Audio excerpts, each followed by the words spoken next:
and I'm at the hour. So, hello everyone. My name, as it always is SkitterSkreetch. I come to you today with some more stories. For those of you who were around last time I did one of these, where I tried to read the entirety of the Seawolf in a single sitting, which I think Abby was, but I'm not certain. It wound up taking me 3 streams to do it, and about 6 hours on the first one before I gave out. And for that one I prepared and had a bunch of supplies like warm tea with honey and some lozenges and a bullet for my gun. For this one I've got some lozenges set aside and I've got a bottle of water, and we'll see how it goes. Yeah, so today we're going to try and read all of To Have and Have Not in one sitting. Why? Because my brain's bad, and today I decided I want to do that. So yeah. But first things first, we do have a list to go down. So, no new followers to thank, but we do have an Abbe, who's also worthy of thanks. Big one today, Abbe.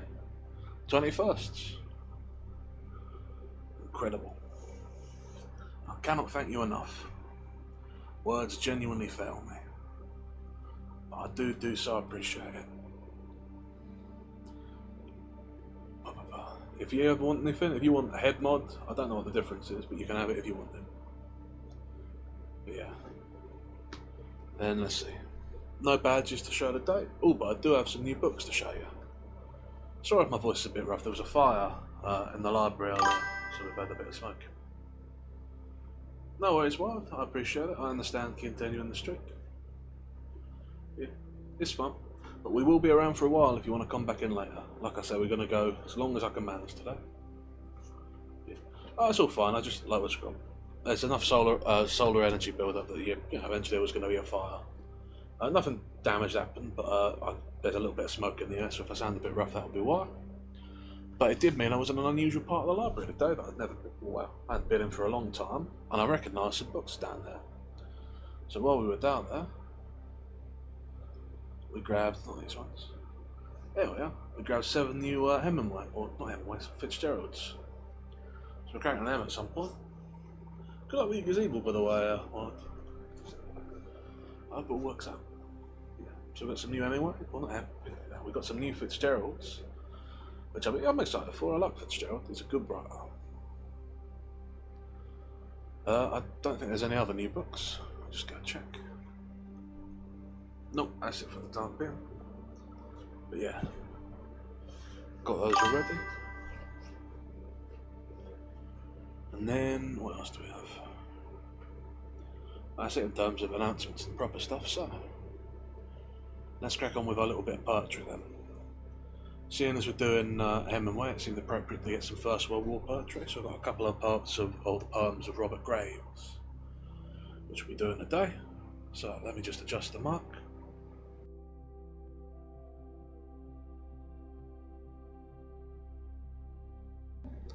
And there we are.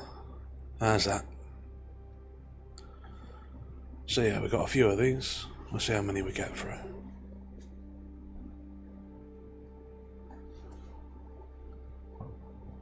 A dead bocce. To you who'd read my songs of war, and only hear of blood and fame, I'll say you've heard it said before, war's hell, and if you doubt the same, today I found in Mammoth's Wood a certain cure for lust of blood, where propped against a shattered trunk, in a great mess of things unclean, sat a dead bocce, he scowled and stunk, with clothes and face a sodden green, big-bellied, spectacled, crop-haired, dribbling black blood from nose and beard.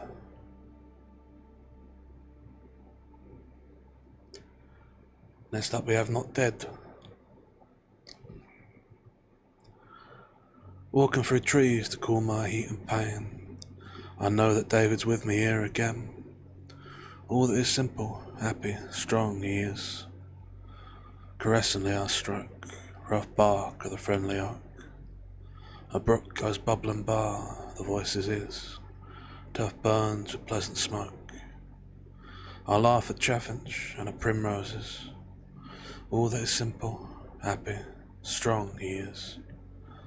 Over the old wood, in a little while, breaks his slow smile.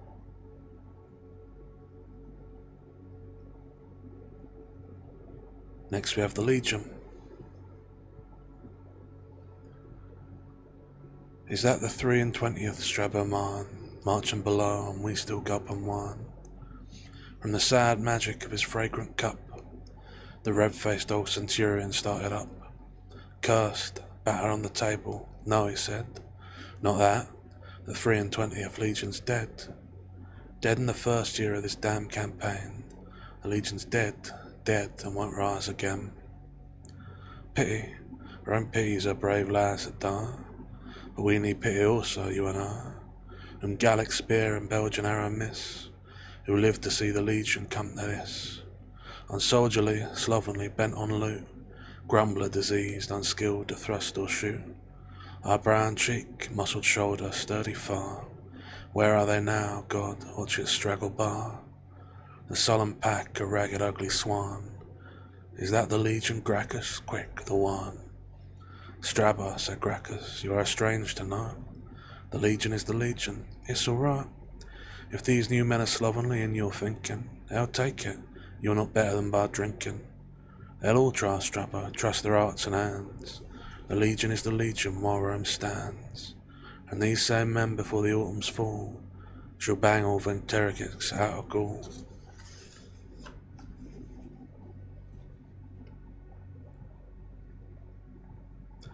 We have 2 Fusiliers. And have we done with war at last? Well, we've been lucky devils both.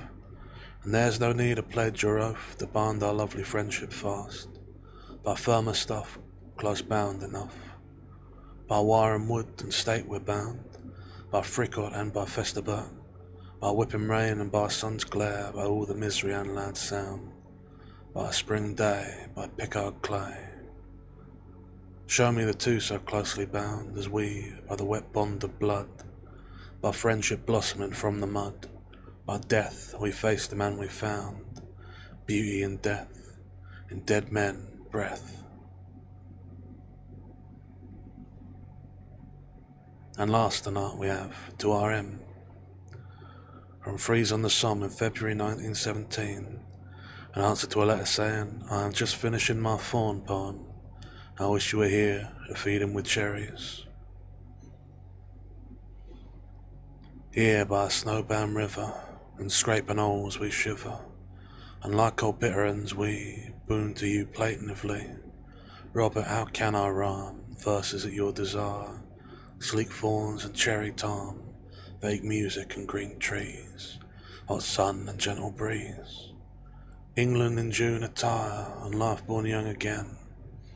For your gay goatish brute, drunk with warm melody, singing on beds of thyme with red and rolling eye, walking with wanton loot, all the Devonian plain, lips dark with juicy stain, ears hung with bobbing fruit.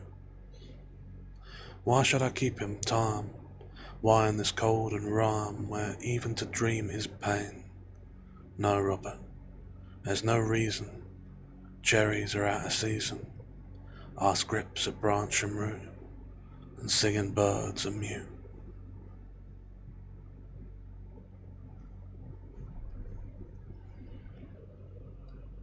And that's the last of our poetry of Robert Graves, which were a little grim, but it was the war. And now we'll move on to some Hemingway. Let me move the mic back to where it should be, or where it will be at any rate.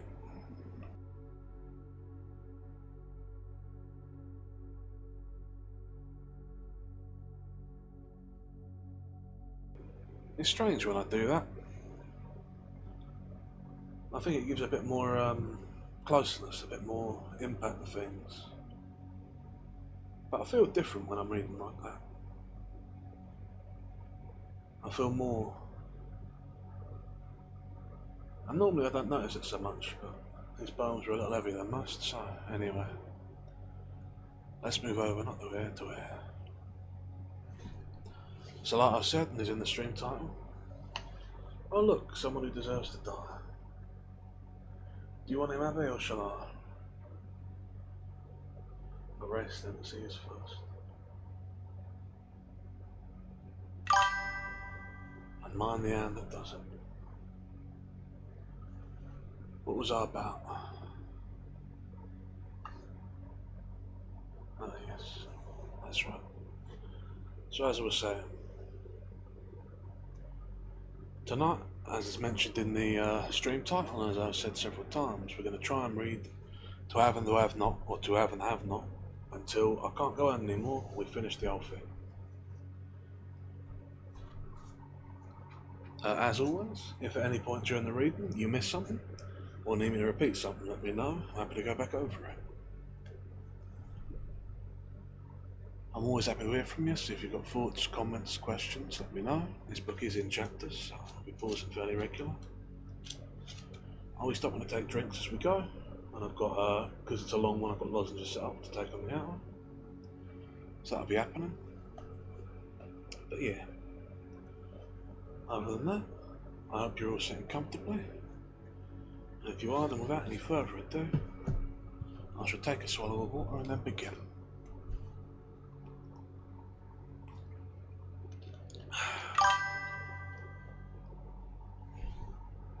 It's fine.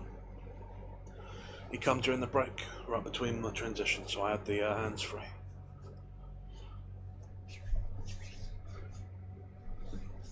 I may have been faster this time, but I trust that you'll always got them, because they might get past me.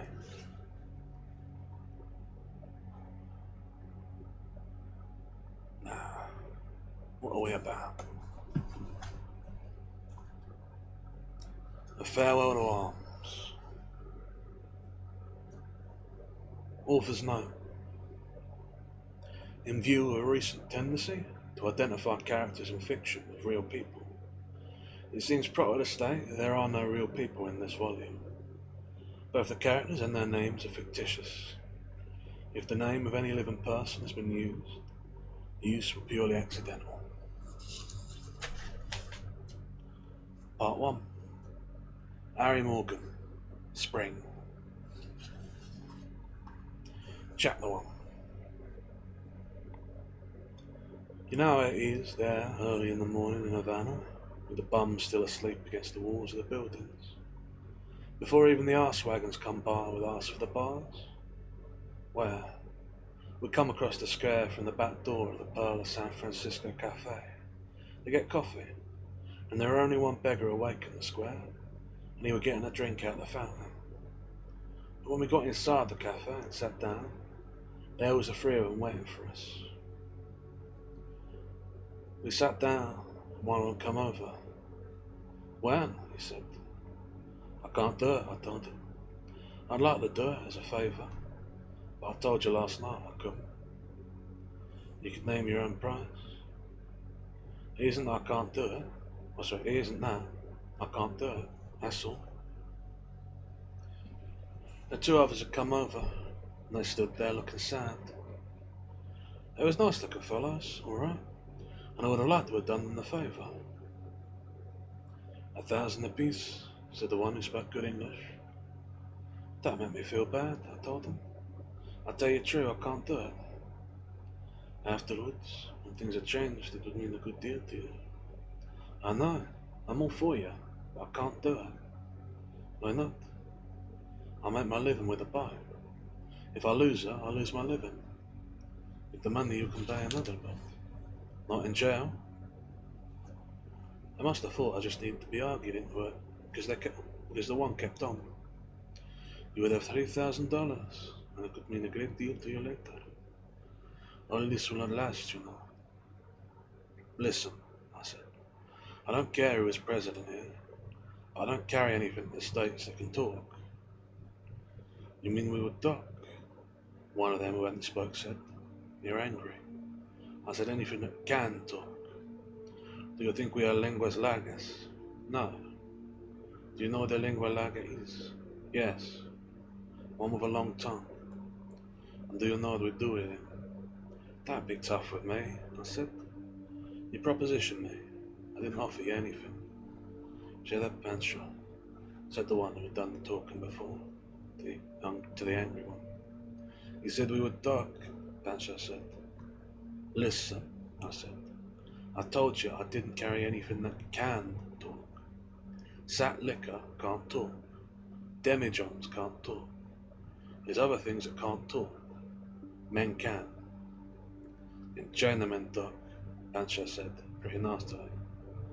I can talk, but I can't understand them, I told him.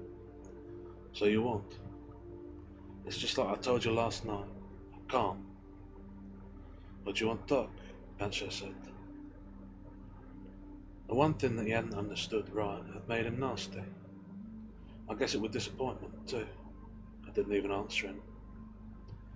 In the lingua larga, are you? He asked, still nastily.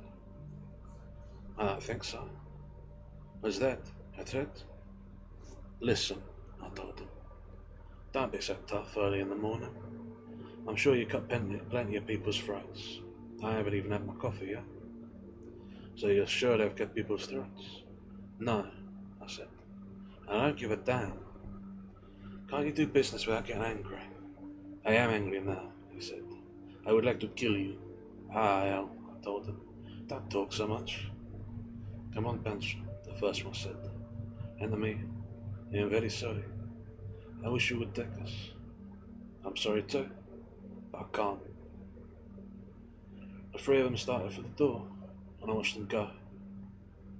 They was good-looking young fellows, wore good clothes. None of them wore hats, and they looked like they had plenty of money. They talked plenty of money anyway, and they spoke the kind of English Cubans with money speak. Two of them looked like brothers, and the other one, Pancho, were a little taller, but the same sort of looking kid. You know, slim, good clothes, the shiny hair. I didn't figure he was as mean as he talked. I figured he was plenty nervous. As I turned out the door to the right, I saw a closed car come across the square towards them. The first thing, a pane of glass went, and the bullet smashed into the row of bottles in the showcase wall to the right. I heard the gun going, and bop, bop, bop. There was bottles smashing all along the wall. I jumped behind the bar on the left side. I could see, looking over the edge, the bar on the left. I could see looking over the edge. The car was stopped. There were two fellas crouched down by it. One had a Thompson gun, and the other had a sawed-off automatic shotgun. One with a Thompson gun were a nigger. The other had a chauffeur's white duster on. One of the boys was spread out on the sidewalk, face down, just outside the big window that was smashed. The other two were behind one of the tropical beer ice wagons that was stopped in front of the Cunard bar next door. One of the ice wagon horses was down in the harness, kicking, and the other were plunging his head off. One of the boys shot from the rear corner of the wagon, and it ricocheted off the sidewalk. The nigger with the Tommy gun got his face almost into the street, and gave the back of the wagon a burst from underneath. Sure enough, one come down, falling towards the sidewalk, his head above the curb. He flopped there, putting his hands over his head. The chauffeur shot him with the shotgun. The nigger put a fresh pan on. It were a long shot. You could see the buckshot marks all over the sidewalk, like silver splatters. The other fella pulled the one who were hit back by the legs to behind the wagon. I saw the nigger getting his face down on the pavement to give another burst. Then I saw old Pancho come round the corner with the wagon and step into the lee of the horse that was still up.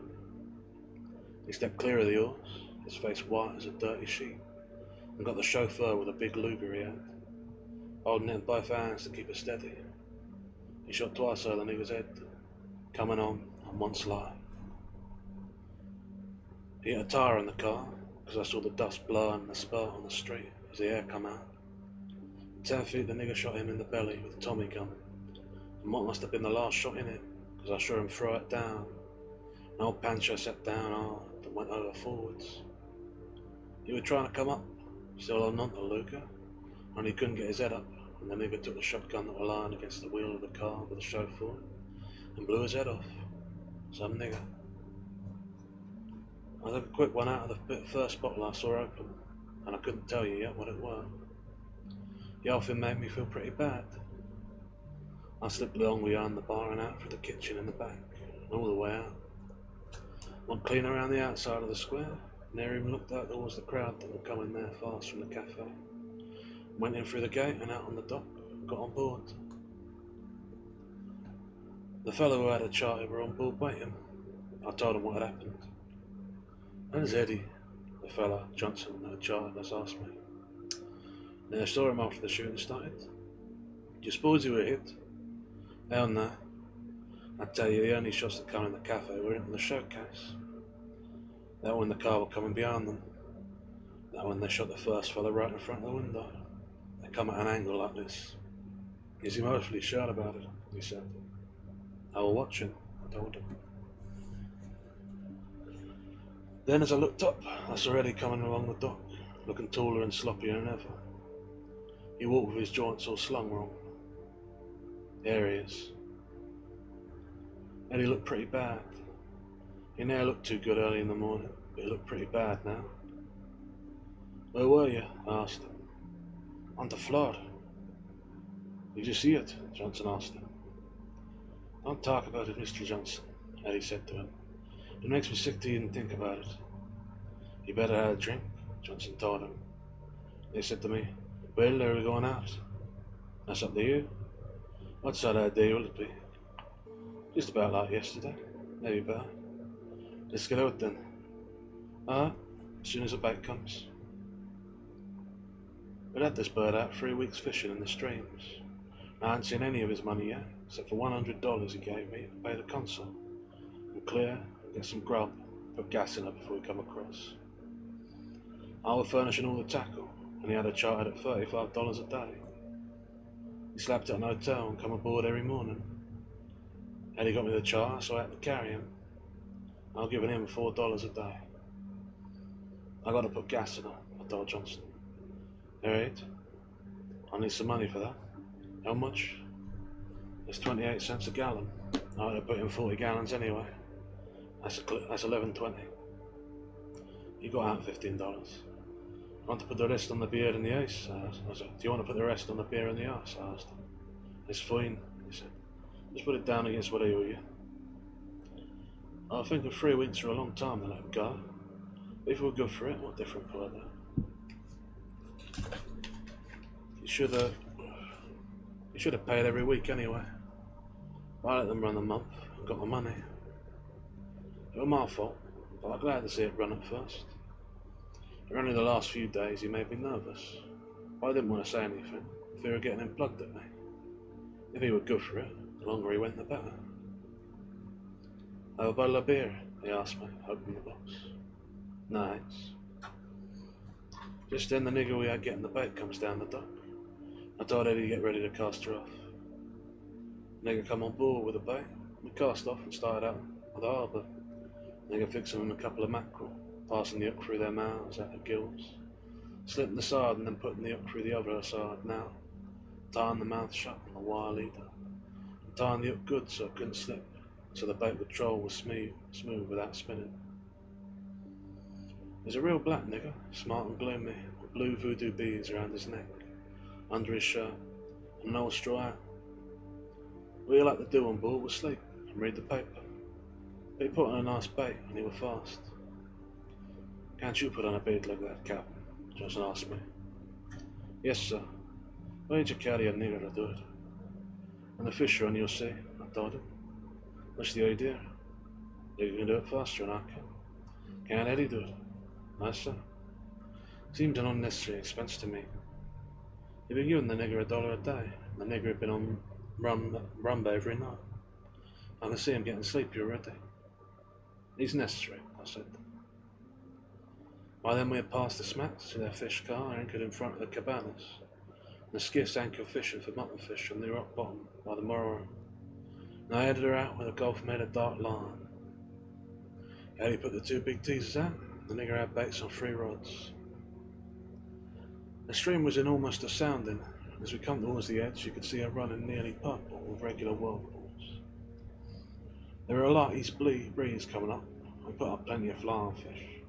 Those big ones with the black wings that look like pictures of Lindbergh crossing the Atlantic when they sail off. Those big flying fish is the best sign there is. As far as you can see, they were that faded yellow gulfweed in small patches. It means the main stream is well in there. Well in, and there were birds in it working over a school of little tuna. You can see them jumping, just little ones weighing a couple of pounds apiece. Put out any time you want, I told Johnson. He put on his belt and his harness. He pulled out the big rod with the hardy reel with 600 yards at 36 fret. I looked back, and his bait were trolling nice, just bouncing along on the swell. And the two teasers was diving and jumping. We was going just about the right speed. I headed her into the stream. Keep the rod butt in the sock of the chair, I told him. Then the rod won't be as heavy. Keep the drag off so you can slack to him whenever he hits. If one ever hits with a drag on, it'll jerk you overboard. Every day I'd have to tell him the same thing. I didn't mind that. 1 out of 50 parties you get to know how to fish. That's when they do. Then when they do know, half the time they're goofy and want to use line that isn't strong enough to hold anything big. How does the day look? He asked me. It couldn't be better, I told him. Yeah, a pretty day, alright. I gave the nigger the wheel and told him to work along the edge of the stream to the eastward. Went back to where Johnson was sitting watching his boat bouncing along. Want me to pull out another rod? I asked him. I don't think so, he said. I'm on the hook, fighting to land the fish myself. Good, I said. You want me to put it out and hand it up to you, one strike, so you can hook him on? No, he said. I prefer to only have one rod out. Alright. Nigger was still taking her out, and looked and saw he had seen a patch of flying fish burst out and in, and up the stream a little. Looking back, I could see Havana looking fine in the sun, and a ship coming out of the harbour past the Merrow. I think you're going to have a chance to fight a big one today, Mr. Johnson, I told him. It's about time, he said. How long have we been out? 3 weeks today. It's a long time to fish. You're a funny fish, I told him. They ain't here until they come. When they come, there'll be plenty of them.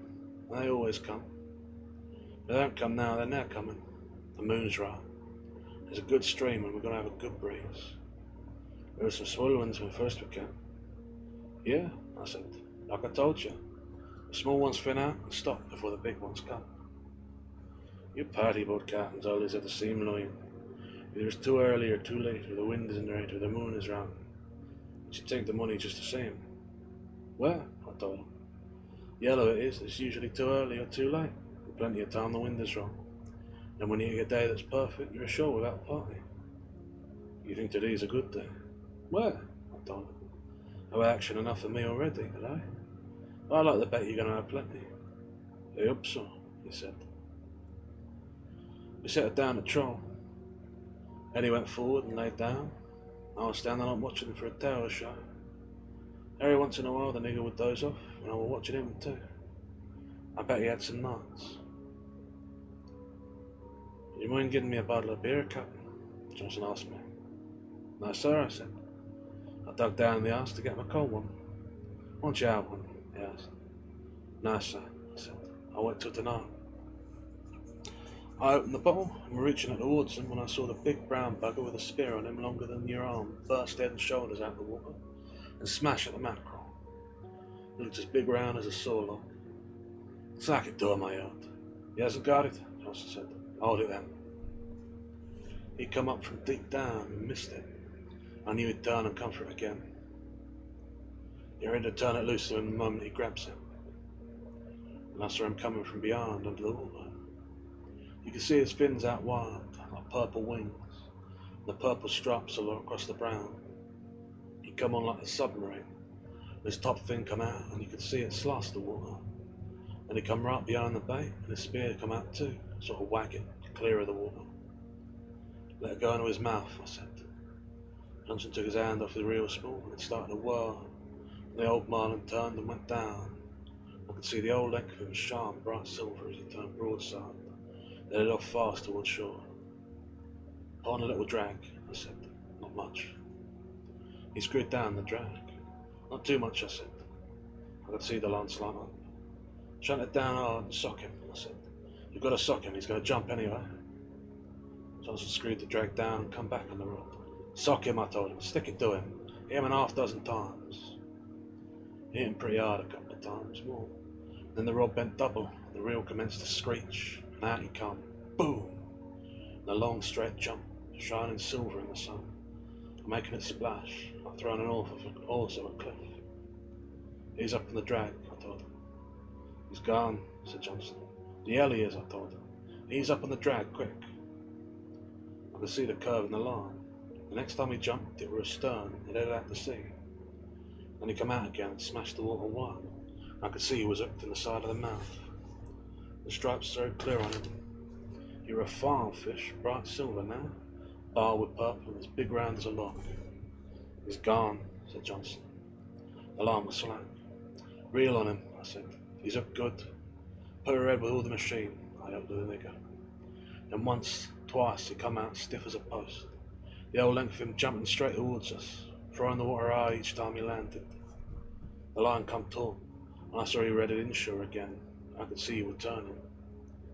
Now I'll make his run, I said. If he hooks up, I'll chase him. Keep your drag light, there's plenty of line. The old mile headed out to the northwest, like all the big ones go, and brother did he hook up. He started jumping in those long loops, and every splash would be like a speedboat in the sea. We went after him, keeping him on the quarter once I'd made the turn. I had the wheel and I kept yelling to Johnson to keep his drag light and reel fast. All of a sudden I see his rod jerk and the line goes slack. It wouldn't look slack unless you knew about it. It was the pull of the belly of the little line in the water. But I knew. He's gone, I told him. The fish were still jumping high and he went right on jumping till he were out of sight. You're a farm fish, all right? You can still feel him pull, Johnson said. That's the weight of the line. I can hardly reel it.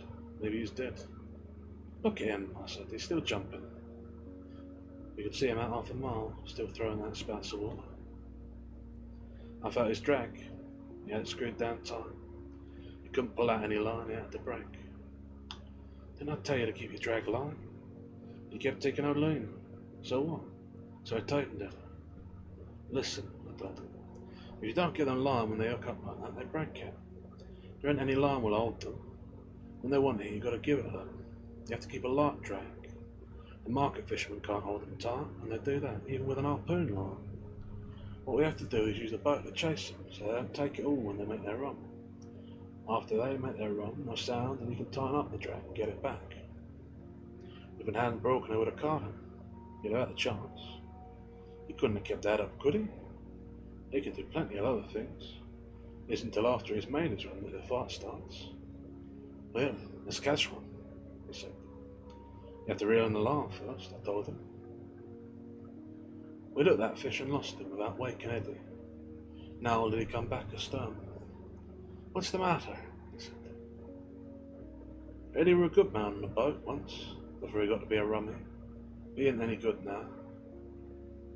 I looked at him standing there, tall and hollow-cheeked, with his mouth loose, and that white stuff in the corner of his eyes, and his hair all faded in the sun. I knew he woke up dead for a drink. You better drink a bottle of beer, I told him. He took one out of the box and drank it. Well, Mr. Johnson, he said, I guess I better finish my nap. Much obliged for the beer, sir. Sam Eddie. The fish didn't make any difference to him. Well, we hit another one round noon, and he jumped off. You could see the hook go 30 feet in the air when he threw it. What did they do wrong then? Johnson asked. Nothing, I said. He just threw it. Mr. Johnson, said Eddie, you're waking up to have another bottle at you. Mr. Johnson, you're just unlucky. Or maybe you're lucky with women. Mr. Johnson, why do you see we go out tonight? And then he went back and lay down again. About 4 o'clock, when we was coming back close to the shore against the stream, it going like a mill race, us with the sun at our backs. The biggest black marlin I ever saw in my life at Johnson's Bay. We put out a feather squid, caught 4 of those little tuna, and the nigger put one on his hook for bait. It trolled pretty heavy, but it made a huge splash in the wake. Johnson took the harness off the reel so he could put the rod across his knees, because his arms got tired holding it, the position all the time. His hands got tired holding the spool of the reel against the drag of the big bag. He screwed the drag down when I wasn't looking. I never knew he had it down. I didn't like to see him hold the rod that way. I hated to be crabbing at him all the time. Besides, with the drag off, the line would go out, so there weren't any danger. But it was a sloppy way to fish. I were at the wheel, and we're working the edge of the stream opposite that old cement factory where it makes deep so close to into shore, where it makes a sort of eddy when there's always a lot of bait. Now I saw a splash like a depth bomb, a sword, an arm, an open lower jaw, and a huge purple-black head of a black marlin. The old top fin were up out of the water, looking as high as a full-rig ship. The old wide soft tail were out as he smashed that tuna. The bill were as big round as a baseball bat, and slanted up, and as he grabbed the bait and he sliced the ocean wide open. He was solid purple-black. He had an eye as big as a soup bowl. He were huge. I bet he'd go 1,000 pounds. I yelled to Johnson to let him have line, but before I could say a word, I saw Johnson rise up in the air off the chair, as though he were being derricked, and him holding just for a second onto that rod, and the rod bending like a bow, and then the butt caught him in the belly. The old work went overboard. He'd screwed the drag tight, and when the fish struck, it lifted Johnson right out of the chair. He couldn't hold it. He'd had the butt under one leg and the rod across his lap. If he'd had the harness on, it would have taken him along too. I cut out the engine and went back to the stern. He was sitting there holding onto his belly where the rod bite hit him. I guess that's enough for the day, I said. What was it? He said to me. Black marlin, I said. How did it happen? You figure it out, I said. The reel cost $250. Cost me now. Cost more now. The reel cost me $45. I was just a little under 600 yards at 30-foot thread. Just then Eddie slaps him on the back. Mr. Johnson, he says, you're just unlucky. You know, I never saw that happen before in my life. Shut up, you rummy, I said to him. I tell you, Mr. Johnson, Eddie said. That's the rarest occurrence I ever saw in my life. What would I do if I were hooked to a fish like that? Johnson said. That's what you wanted to fight all by yourself, I told him. Oh, plenty so. They're too big, Johnson said. Well, it would just be punishment. Listen, I said. A fish like that would kill you. They ain't catch 'em. People who know how to fish catch 'em. I don't think they don't take punishment. So I picture a girl who touched one. Sure, I said. Still fishing. He swallowed the bait and they pulled his stomach out and he come up to the top and died. I'm talking about trolling for him when they're hooked on the mouth. Well, said Johnson. They're too big. Didn't enjoy the way you do it. That's right, Mr. Johnson, Eddie said. Didn't enjoy the way you do it. Listen, Mr. Johnson, you hit the nail on the head there. It isn't enjoyable the way you do it. I was still shaky from seeing the fish and feeling plenty sick about the tackle. I couldn't listen to them. I told the nigger to head up for the morrow. I didn't say anything to them, and there they sat. Eddie in one of the chairs with a bottle of beer and Johnson with another. Captain, said to me after a while, would you make me a highball? I made him one without saying anything. I made myself a real one. I think to myself that this Johnson had fished 15 days. Finally he hooks a fit into a fish. A fisherman would give a year to tie him. He loses him. He loses my heavy tackle. He makes a fool of himself. And he sits there perfectly content, drinking with a rummy. When we got into the dock and the nigger was standing there waiting, I said, what about tomorrow? I don't think so, Johnson said. I've had fed up with this kind of fishing. Want to pay off the nigger? How much do I owe him? $1. You can give him a tip if you want to. So Johnson gave the nigger $1 and 2 Cuban 20-cent pieces. What's this for? The nigger asked me, showing the coins. A tip, I told him in Spanish. You're through, he gives you that. Don't come tomorrow. No. Nigger gets his ball of twine he used for tying baits and his dark glasses, puts on his straw hat and he goes without saying goodbye. You're a nigger that never thought much of any of us. When do you want to settle up, Mr. Johnson? I asked him. I'll go to the bank in the morning, Johnson said. We can settle up in the afternoon. Do you know how many days there are? 15. No, there's 16 with the day. A day each way makes 18. And there's the rod and reel and the line from the day. The tackle's your risk. No, sir, not when you lose it that way. They pay it every day they're in for it. It's your risk. No, sir, I said. If a fish broke it and it wasn't your fault, that would be something else. You lost it our outfit by carelessness. A fish pulled it out of my hands. Because you had the drag on it, didn't have the rod in the socket. You have no business to charge for that. If you hired a car and ran off a cliff, don't you think you'd have to pay for it? Not if we were in it, Johnson said. That's pretty good, Mr. Johnson, he said. You see it, don't you, Cap? If he were in it, he'd be killed, so he wouldn't have to pay. That's a good one. I didn't pay any attention to him. You had $295 for the rod and reel and line, I told Johnson. Well, it's not right, he said. If that's the way you feel about it, we're not split the difference. I can't replace it for under $360. I'm not charging you for the line. A fish like that could get all your line, and it could not be your fault. If there were anyone here but a rummy, they'd tell you I swear I'll bear with you. I know it seems like a lot of money, but it were a lot of money when I bought it. Bought the tackle too. You can't fish like them without the best tackle you can buy. Mr. Johnson, he says I'm a rummy. Maybe I am, but I tell you he's right. He's right and he's reasonable, Harry told him. They don't want to make any difficulties, Johnson said finally. They'll pay for it, even though I don't see it. It's 18 days at $35 and $2.95 extra. He gave me $100, I told him. I'll give you a list of what I spent, and I'll deduct what grub there is left. What you brought for provisions going over and back. That's reasonable, Johnson said. Listen, Mr. Johnson, he said. If you knew the way they usually charge a stranger, you'd know how it was more than reasonable. You know what it is? It's exceptional. The Cap's treating you like you're his own mother.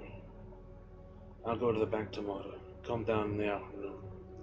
Then I'll get the boat the day after tomorrow. You can go back with us and have the boat fare. No, I said. I'll save time with the boat. Well, I said. What about a drink? Fine, said Johnson. No hard feelings now, are there? No, sir, I told him. So the three of us sat there in the stern and drank an arbor together. The next day I worked round her all morning, changing the oil in her base and one thing and another. At noon I went uptown and ate at a chink place where you get a good meal for 40 cents. And I brought some things to take home to my wife and our 3 girls. You know, perfume, a couple of fans and 3 of those hair combs. When I finished I stopped in at Donovan's and had a beer and talked with the old man. Then walked to the San Francisco docks, stopping in at 3 or 4 places for a beer on the way. I bought Frankie a couple at the Cunard bar, and I come on board feeling pretty good. When I come on board, I had just 40 cents left. Frankie come on board with me, and when we sat and waited for Johnson, I cracked a couple of cold ones out of the bar spots for Frankie. Eddie hadn't shown up all day, but I knew he would be around sooner or later, as soon as his credit ran out. Donovan told me he'd been having 3 in the night. He'd been in there the night before a little while with Johnson. And Eddie had been sitting them up on the credit. We waited, and I began to wonder about Johnson not showing up. I'd left word at the dock for them to tell him to go on board and wait for me. They said he hadn't come. Still, I figured he'd been out late, probably didn't get up till around noon. The banks was open till 3:30. We saw the plane go out. About 5:30 I were all over feeling good. We're getting plenty worried. At 6 o'clock I sent Frankie up to the hotel to see if Johnson were there. I still thought he might be out on time, or he might be there at the hotel feeling too bad to get up. I kept waiting and waiting till it was late. They were getting plenty worried, because he owed me $825. Frankie were gone about a little over half an hour. When I saw him coming, he was walking fast and shaking his head. He went on the plane, he said. All right. There it was. The consulate were closed. I had 40 cents, and anyhow, the plane were in Miami by now. I couldn't even send a wire. Some Mr. Johnson, all right. It was my fault. I should have known better. Well, I said to Frankie, might as well have a cold one. Mr. Johnson brought. There were 3 bottles of tropical left. Frankie felt as bad as I did. I didn't know how he could, but he seemed to. He just kept slapping me on the back and shaking his head. So there it were. I was broke. I'd lost $530 off the charter, tackle, couldn't replace for 350 more. Now some of that gang that hangs around the dock would be pleased at that, I thought. It certainly would make some conscience happy. The day before I turned down $3,000 to land 3 aliens on the Keys. Anyway, just get them out of the country. Alright, what was I going to do now? I couldn't bring in a load because you have to have money to buy the booze. Besides, there's no money in it anymore. The town is flooded with it, there's nobody to buy it. They were damned if I were going home broke at the start of the summer in that town. Besides, I've got a family. The clearance will pay when we come in. You usually pay the broker in advance and he enters you and clears you. Yeah. I didn't even have enough money to put gas. You're an hell of a note, alright? Son, Mr. Johnson. I gotta carry something, Frankie, I said. I gotta make some money. I'll see, said Frankie. He hangs around the waterfront, does odd jobs, is pretty deaf, drinks too much every night.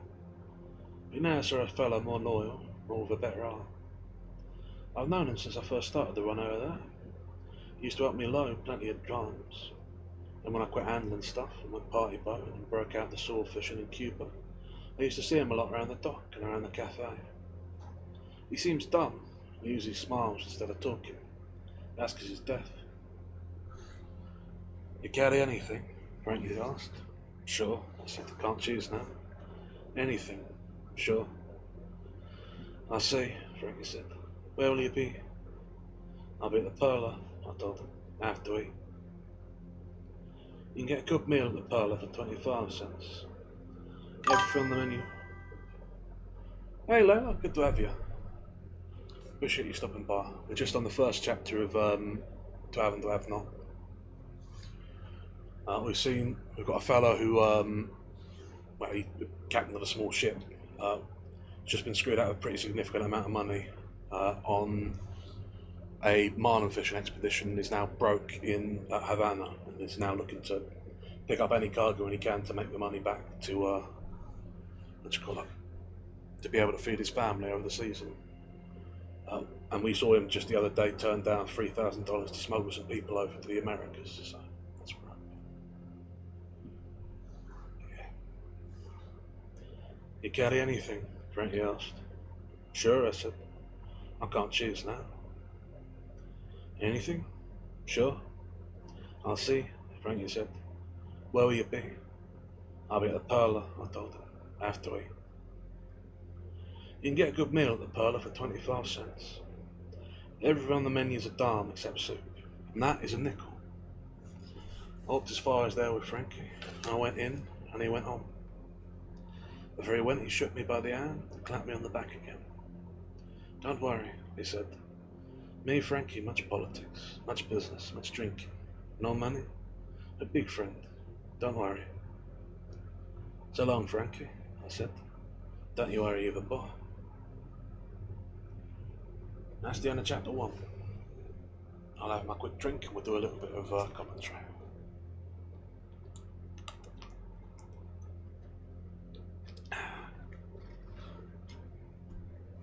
It's always dicey reading the novel this old, because sometimes there is some very upsetting language in it. And I count, well, I don't count, we've got 2 separate ethnic slurs, and I don't know how many times the first one was said, but I always try and read these things accurately. I keep the original language because I think censoring them is generally negative. I think it's important to remember how things was back in the day. But oh boy, is it not super comfy reading things like that. But yeah. Still, other than the upsetting nature of the language, the story itself is interesting. We've got a man with a boat who is now stranded in Cuba, desperate for money. We're seeing some violence going on, so the climate's not great. I'm trying to think what else to say, really. It's kind of enticed me, really, the hook and the story, the saying. I love the little details, like him knowing where you can get a good meal for how much. Little names and all the people. I always like it when a character feels like they live in the world, you know? is you live in a place you know where you can get a meal and how much it's going to cost you for the good times and the bad times. You have your preferences, sure, but you know when you need to eat, you can eat. If you've been doing something long enough, you know the people in the area. You build up contacts. You've got a sense of folks.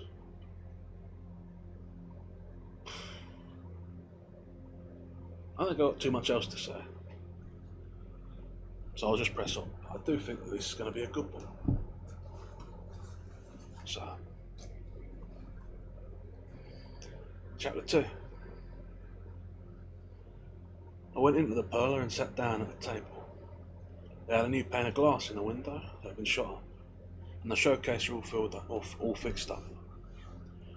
There were a lot of gallegos drinking at the bar and some eating. One table were playing dominoes already. I had black bean soup and a beef stew with boiled potatoes for 15 cents.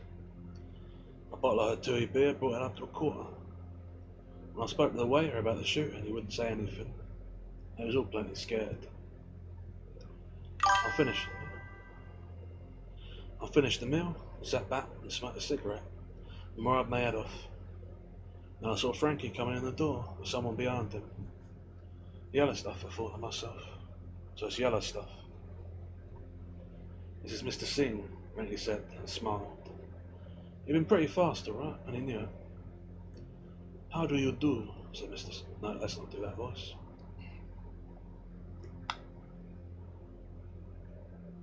How do you do? Said Mr. Singh. Mr. Singh were about the smoothest looking thing I'd ever seen. You're a chink, alright? He talked like an Englishman. He was dressed in a white suit with a silk shirt and black tie. One of those $125 Panama hats. You'll have some coffee? He asked me. If you do. Thank you, said Mr. Singh. We are quite alone here? So for everybody in the cafe, I told him. This is all right, said Mr. Singh. You have a boat? 38 feet, I said. 100 off Carmouth. Ah, said Mr. Singh. I had imagined it was something bigger. You can carry 265 cases without being loaded. Would you care to charter it to me? On what terms? You need not go. I'd read the captain and the crew. No, I said. I'll go on where she goes. I see, said Mr. Singh. Would you mind leaving us? He said to Frankie. Frankie looked as interested as ever and smiled at him. He's deaf, I said. Don't understand much English. I see, said Mr. Singh. You speak Spanish. You tell him to rejoin us later? I motioned to Frankie with my thumb. He got up and went out of the bar. You don't speak Spanish? I said. Oh, yes, said Mr. Singh.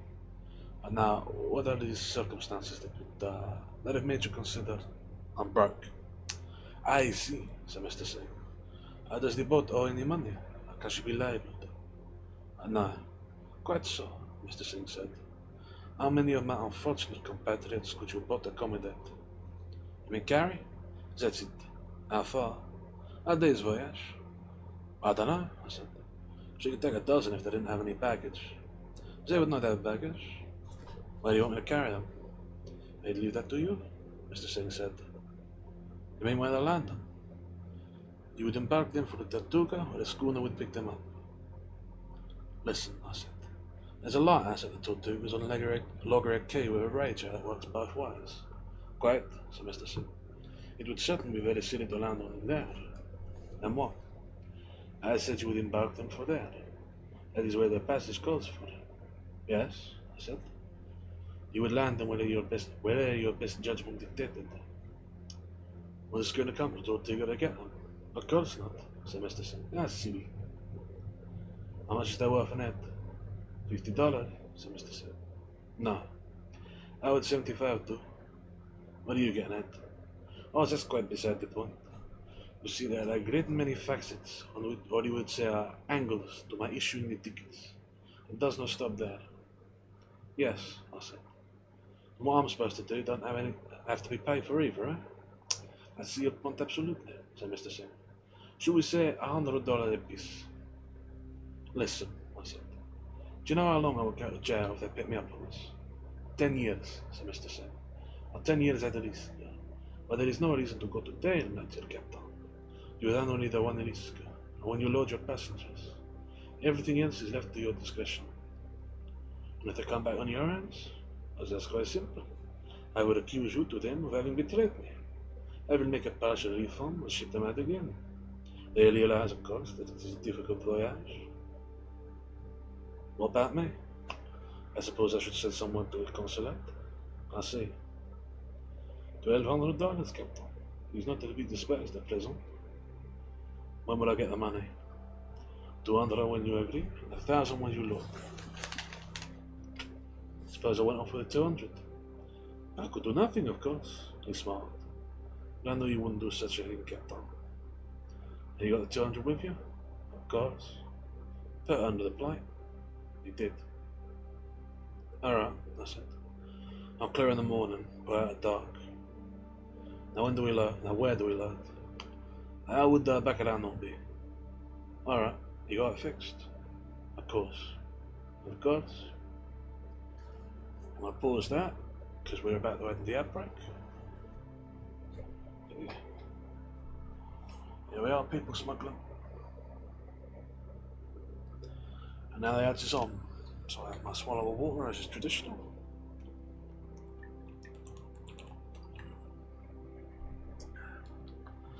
And because this is a marathon stream, we're doing it properly. I also take a moment to have a lozenge.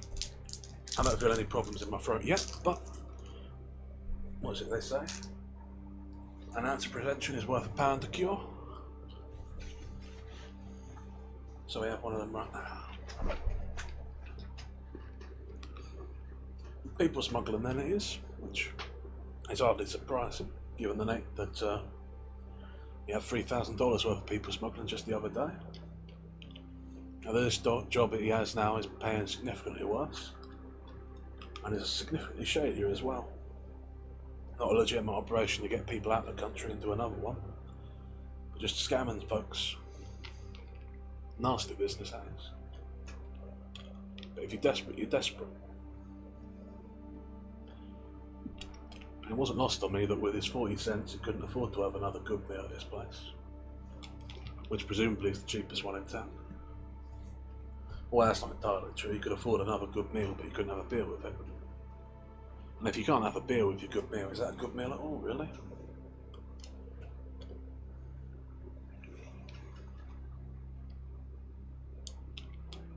What else is there to say about this? Well, I suppose there's the one thing to say, and that's that I'm entirely gutted that I made this. I almost made a very bad choice with Mr. Singh's accent. I wasn't reaching for anything particular, but it did come out sounding a little bit unpleasant. So. But then choosing to make him French, then immediately having the very next paragraph described as speaking like an Englishman was, well, I suppose it's funny in a way, still. I really don't like doing character voices. It's the worst part of this for me, because I always struggle to keep track of them. I wonder if that's why I like doing the philosophy so much. Not so many character voices.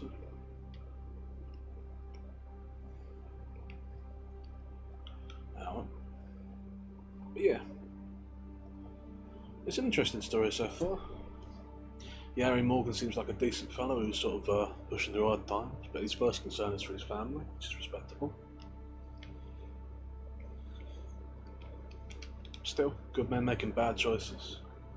Road dwellers pay for good intentions and all that. Still, I'll have another swallow of water as the ice is about to wind, and then we'll get back into it.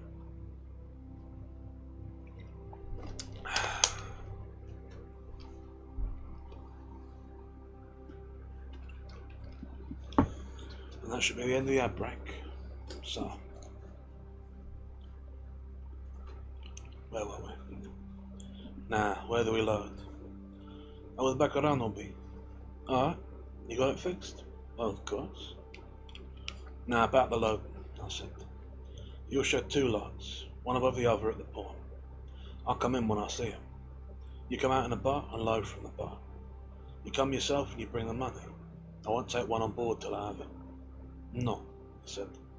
One half when you start to load and the other when you are finished. Ah, I said, that is reasonable. So, everything is understood? Guess so, I said. There's no baggage, no arms, no guns, no arms or races, nothing. I have to know about that. Captain, said Mr. Sen, have you no trust in me? Don't you see our interests are identical? You make sure? Please do not embarrass me, he said. Do you not see how our interests coincide? Ah, I told him. What time will you be there? Before midnight. Ah, I said. I suppose that's all. How do you want the money? In hundreds is all right. He stood up, and I watched him go out. Frankie smiled at him as he went. Mr. Singh didn't look at him. You were a smooth-looking chink, all right? Some chink. Frankie came over to the table. Well, he said. Where did you know Mr. Singh? He ships Chinaman, Frankie said. Big business. How long you know him? He said about 2 years, Frankie said. Another one shipped him before? Somebody kill him? Somebody will kill Mr. Singh too. Sure, said Frankie. Why not? Any big business? Some business, I said. Big business, said Frankie. Ship Chinaman never comes back. Other Chinaman write letters, say everything fine. Wonderful, I said. This kind of Chinaman no understand, right? Chinaman can write all rich, eat nothing, live on rice. 100,000 Chinamen here. Only 3 Chinese women. Why? Government no land. Hell of a situation, I said. You do business in? Maybe. Good business, said Frankie. Better than politics. Much money. Plenty big business. Have a bottle of beer, I told him. You not worry anymore? Hell no, I said. Plenty big business. Much obliged. Good, said Frankie. Pat me on the back. Make me happier than nothing. All I want is you happy. Chinaman good business, eh? Wonderful. Makes me happy, said Frankie. I was sorry about ready to cry, because he was so pleased everything were all right. So I patted him on the back. Some Frankie. First thing in the morning I got hold of the broker. I told him to clear us. You want the crew list, and I told him nobody. You're going to cross alone, Captain. That's right. What's become of your mate? He's on drunk, I told him. It's very dangerous to go alone. It's only 90 miles, I said. Do you think having a rummy on board makes any difference? I ran her over the standard order across the harbour and filled up both the tanks. She held nearly 200 gallons when I had her full. I had to buy it at 28 cents a gallon. I didn't know where we might go. Since I'd seen the chink and taken the money, I've been worrying about the business. I don't think I slept all night. I brought her back to San Francisco dock. They're ready, waiting on the dock for me. Hello, Harry, he says to me, and waved. After him the stern line, he made her fast. Then he come aboard, longer, blearier, drunker than ever. I didn't say anything to him. What do you think about that fella Johnson going off like that, Harry? He asked me. What do you know about that? Get out of it, I told him. You're poisoning me. Brother, don't I feel as bad about it as you do? Get off her, I told him. He just settled back in the chair and stretched his legs out. We hear we're going across today, he said. Well, I guess there isn't any use to staying around. You're not going. What's the matter, Harry? There's no sense to get her plugged up with me. No? Get off her. Take it easy. I hit him in the face. He stood up then, climbed up on the deck. I wouldn't do a thing like that to you, Harry, he said. You're goddamn right you wouldn't, I told him. I'm not going to carry you, that's all. But why'd you have to hit me for it? So you believe it. Well, what do you want me to do? Stay here and starve? Starve how? I said. You can get back on the ferry. You can work your way back. You aren't treating me square, he said. Who did you ever treat square, you fucking rummy? I told him. You double-cross your own mother.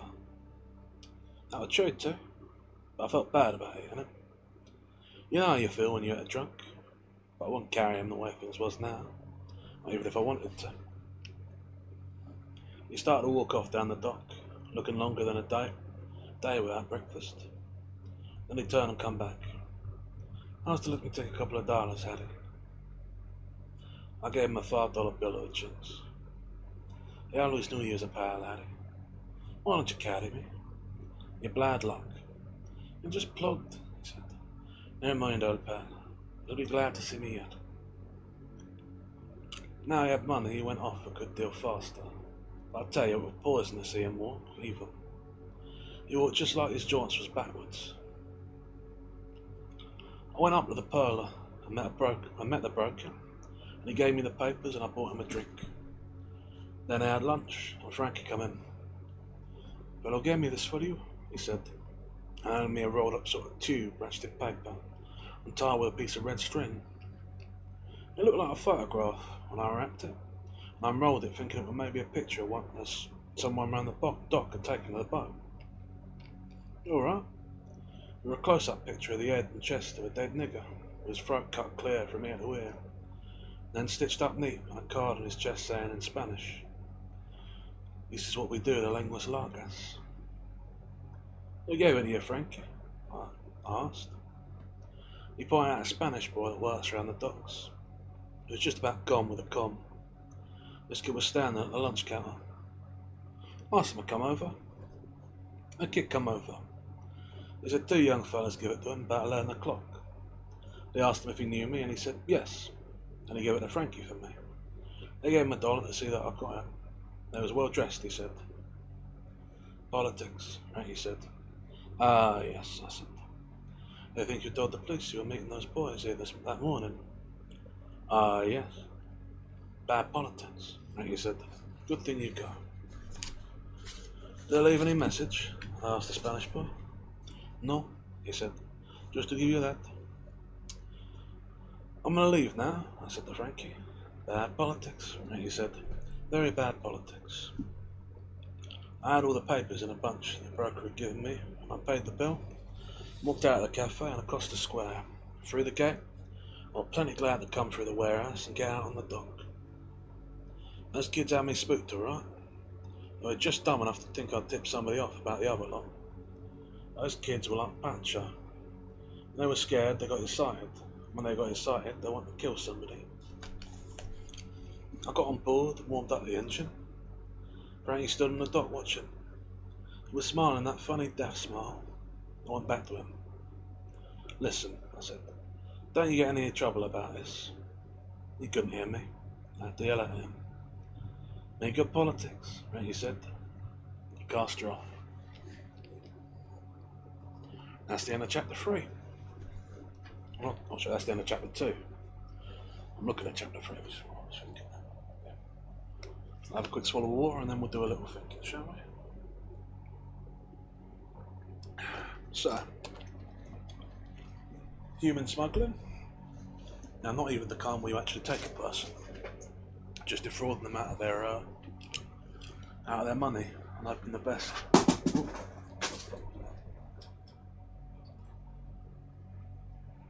Oh dear, something fell over. Anyway, what was I saying? Right, so yeah, the dishonest kind of human trafficking. Oh, that's a sentence, isn't it? Yeah, defrauding people their money and dumping them somewhere. Cruel thing to do. Man thinking of his family and doing bad things. And of course now he's got the attention of these people he refused to smuggle, who seem to believe he has dobbed them into the police, I think, which it's not a desirable position to be in. Now, theoretically, of course, he's casting off already and shouldn't be in any trouble of coming back to it, but I do get the feeling that it's likely to come and bite him in the rear again. If only because this is a story, and I don't know why it would be set up otherwise. But yeah. I'm trying to think what else there is to say. I mean, I don't know really. There's a couple of points you can make. The sort of cruel nature with which the sort of lives of these people are dismissed because they're Chinese, numerous and so disposable. The nature of this man, Mr. Singh, who is a devil dressed in a white suit, so quick to dispose of them, and so quick with his money too. Starts at 50, happy to double it. Clearly there is a lot of money in the business. Cruel too. I don't know. It's interesting. I do like. There's one thing I do like about the scene, and that's how openly dishonest he is. He's very clear that if people come back, he'll say that he betrayed. Like he'll rat out Harry, and he'll call the double cross, and he'll rat him into the embassy.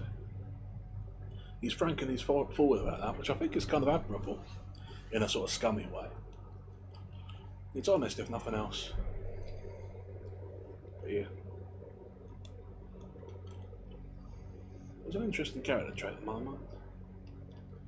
At any rate, I have nothing else to say really, a substance, so we'll press on. Chapter 3. I waved to Frankie, who'd thrown the bowline on board, and I had her out of the slip and dropped down the channel with her. A British freighter were going out, and I rung along beside her and passed her. She was loaded deep with sugar, and her plates was rusty. A lammy in an old blue sweater looked down at me from her stern as I went by her. I went out of the harbour and past the Morrow and put her on the course for Key West, due north.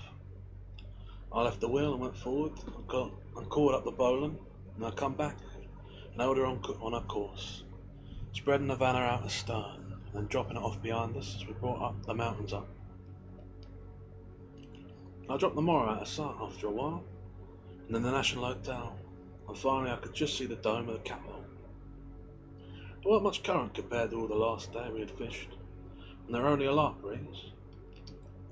I saw a couple of smacks headed in towards Havana, and they were coming from the westward, so I knew the current were light. I cut the switch and killed the motor. Weren't any sense in wasting gas, I'd let her drift. When it got dark, I could always pick up the light of the Morrow, or, if she drifted up too far, the lights of Conjubar, steer in and run along to the Buck Arnold. I figured the way the current looked, she would drift 12 miles up the Buck Arnold by dark, and I'd see the lights of Baracoa. Well, I killed the engine and climbed up forwards to have a look around.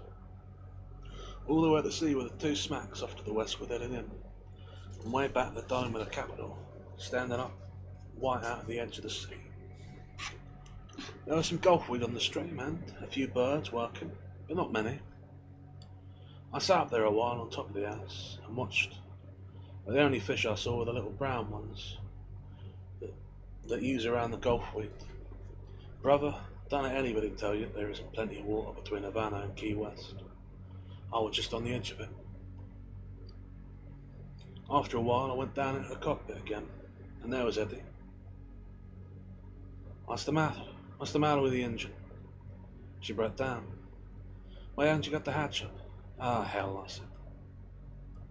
Do you know what he'd done? He'd come back again and slipped the forward hatch, and gone down into the cabin and gone to sleep.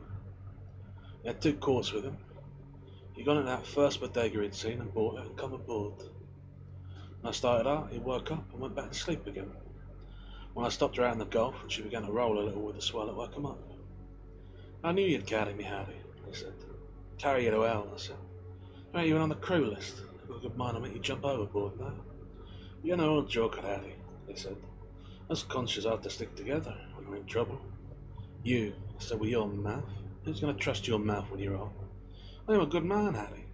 You put me to the test and see what a good man I am. Give me the 2 quarts, I told him. I think there's something else. He brought them out, and I took a drink from the open one and put them forward by the wheel. He stood there and I looked at him. I was sorry for him, and for what I knew I'd have to do. Hell, I knew him when he was a good man. What's the matter with her, Harry? She's alright. What's the matter then? What are you looking at me like that for? Brother, I told him, and I was sorry for him. You're in plenty of trouble. What do you mean, Harry? I don't know yet, I said. I haven't got it all figured out yet. I sat there a while. I didn't feel like talking to him anymore. Once I knew it, was hard to talk to him. They went below and I got out the pump gun and the Winchester 30-30 they always had below in the cabin, and hung them up in their cases. On the top of the house where we hung the rods, usually right over the wheel where I could reach them. I kept them in those full-length clipped sheep's wool cases with the wool inside soaked in oil. That's the only way you can keep them from rusting on a boat. I loosened up the pump and and worked her a few times, then filled her up and pumped one into the barrel. I put a shell in the chamber of the Winchester and filled up the magazine. I got out the Smith & Wesson 38 Special I had when I was on the police force up in Miami from under the mattress, and cleaned and ordered it and filled it up and put it on my belt. "What's the matter?" Eddie said. "What the hell's the matter?" "Nothing," I told him. "What's all the damn guns for?" "I always carry 'em on board," I said. "Shoot birds that bother the baits, or shoot sharks if we're cruising along the Keys." "What's the matter, damn it all?" said Eddie. "What's the matter?" "Nothing," I told him. I sat there, with the old 38 flopping against my leg when she rolled, and I looked at him. I thought, there's no sense to do it now. I'm going to need him now. "We're going to do a little job," I said. "In that Bacarana, I'll tell you what to do when it's time." I didn't want to tell him too far on it, because he would get the worrying and get so spooked he wouldn't be any use. "You couldn't have anybody better than me, Addy," he said. "I am the man for you. I'm with you on anything." I looked at him, tall and bleary and shaky. I didn't say anything. "Listen, Hattie, would you give me just one?" he asked me. "I don't want to get the shakes." I gave him one, and we sat and waited for it to get dark. There was a fine sunset, and there was a nice light breeze.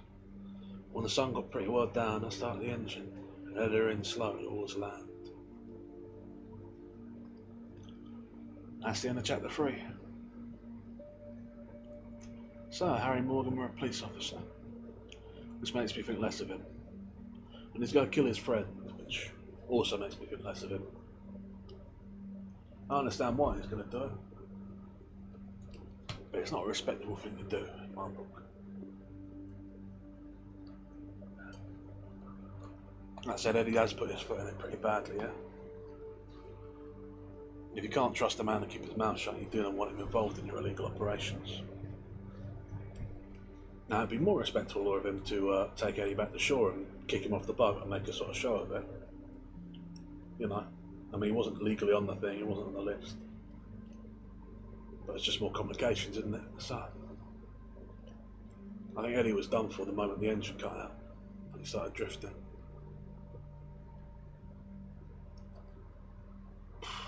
Oh well. And he doesn't want to be going back to Havana anyway, does he? On account of the people who are after him. A rough situation. But I don't respect his decisions. Anyhow, pressing on. Chapter 4. We lay offshore about a mile in the dark. The currents are freshening up with the sun down, and I noticed it running in.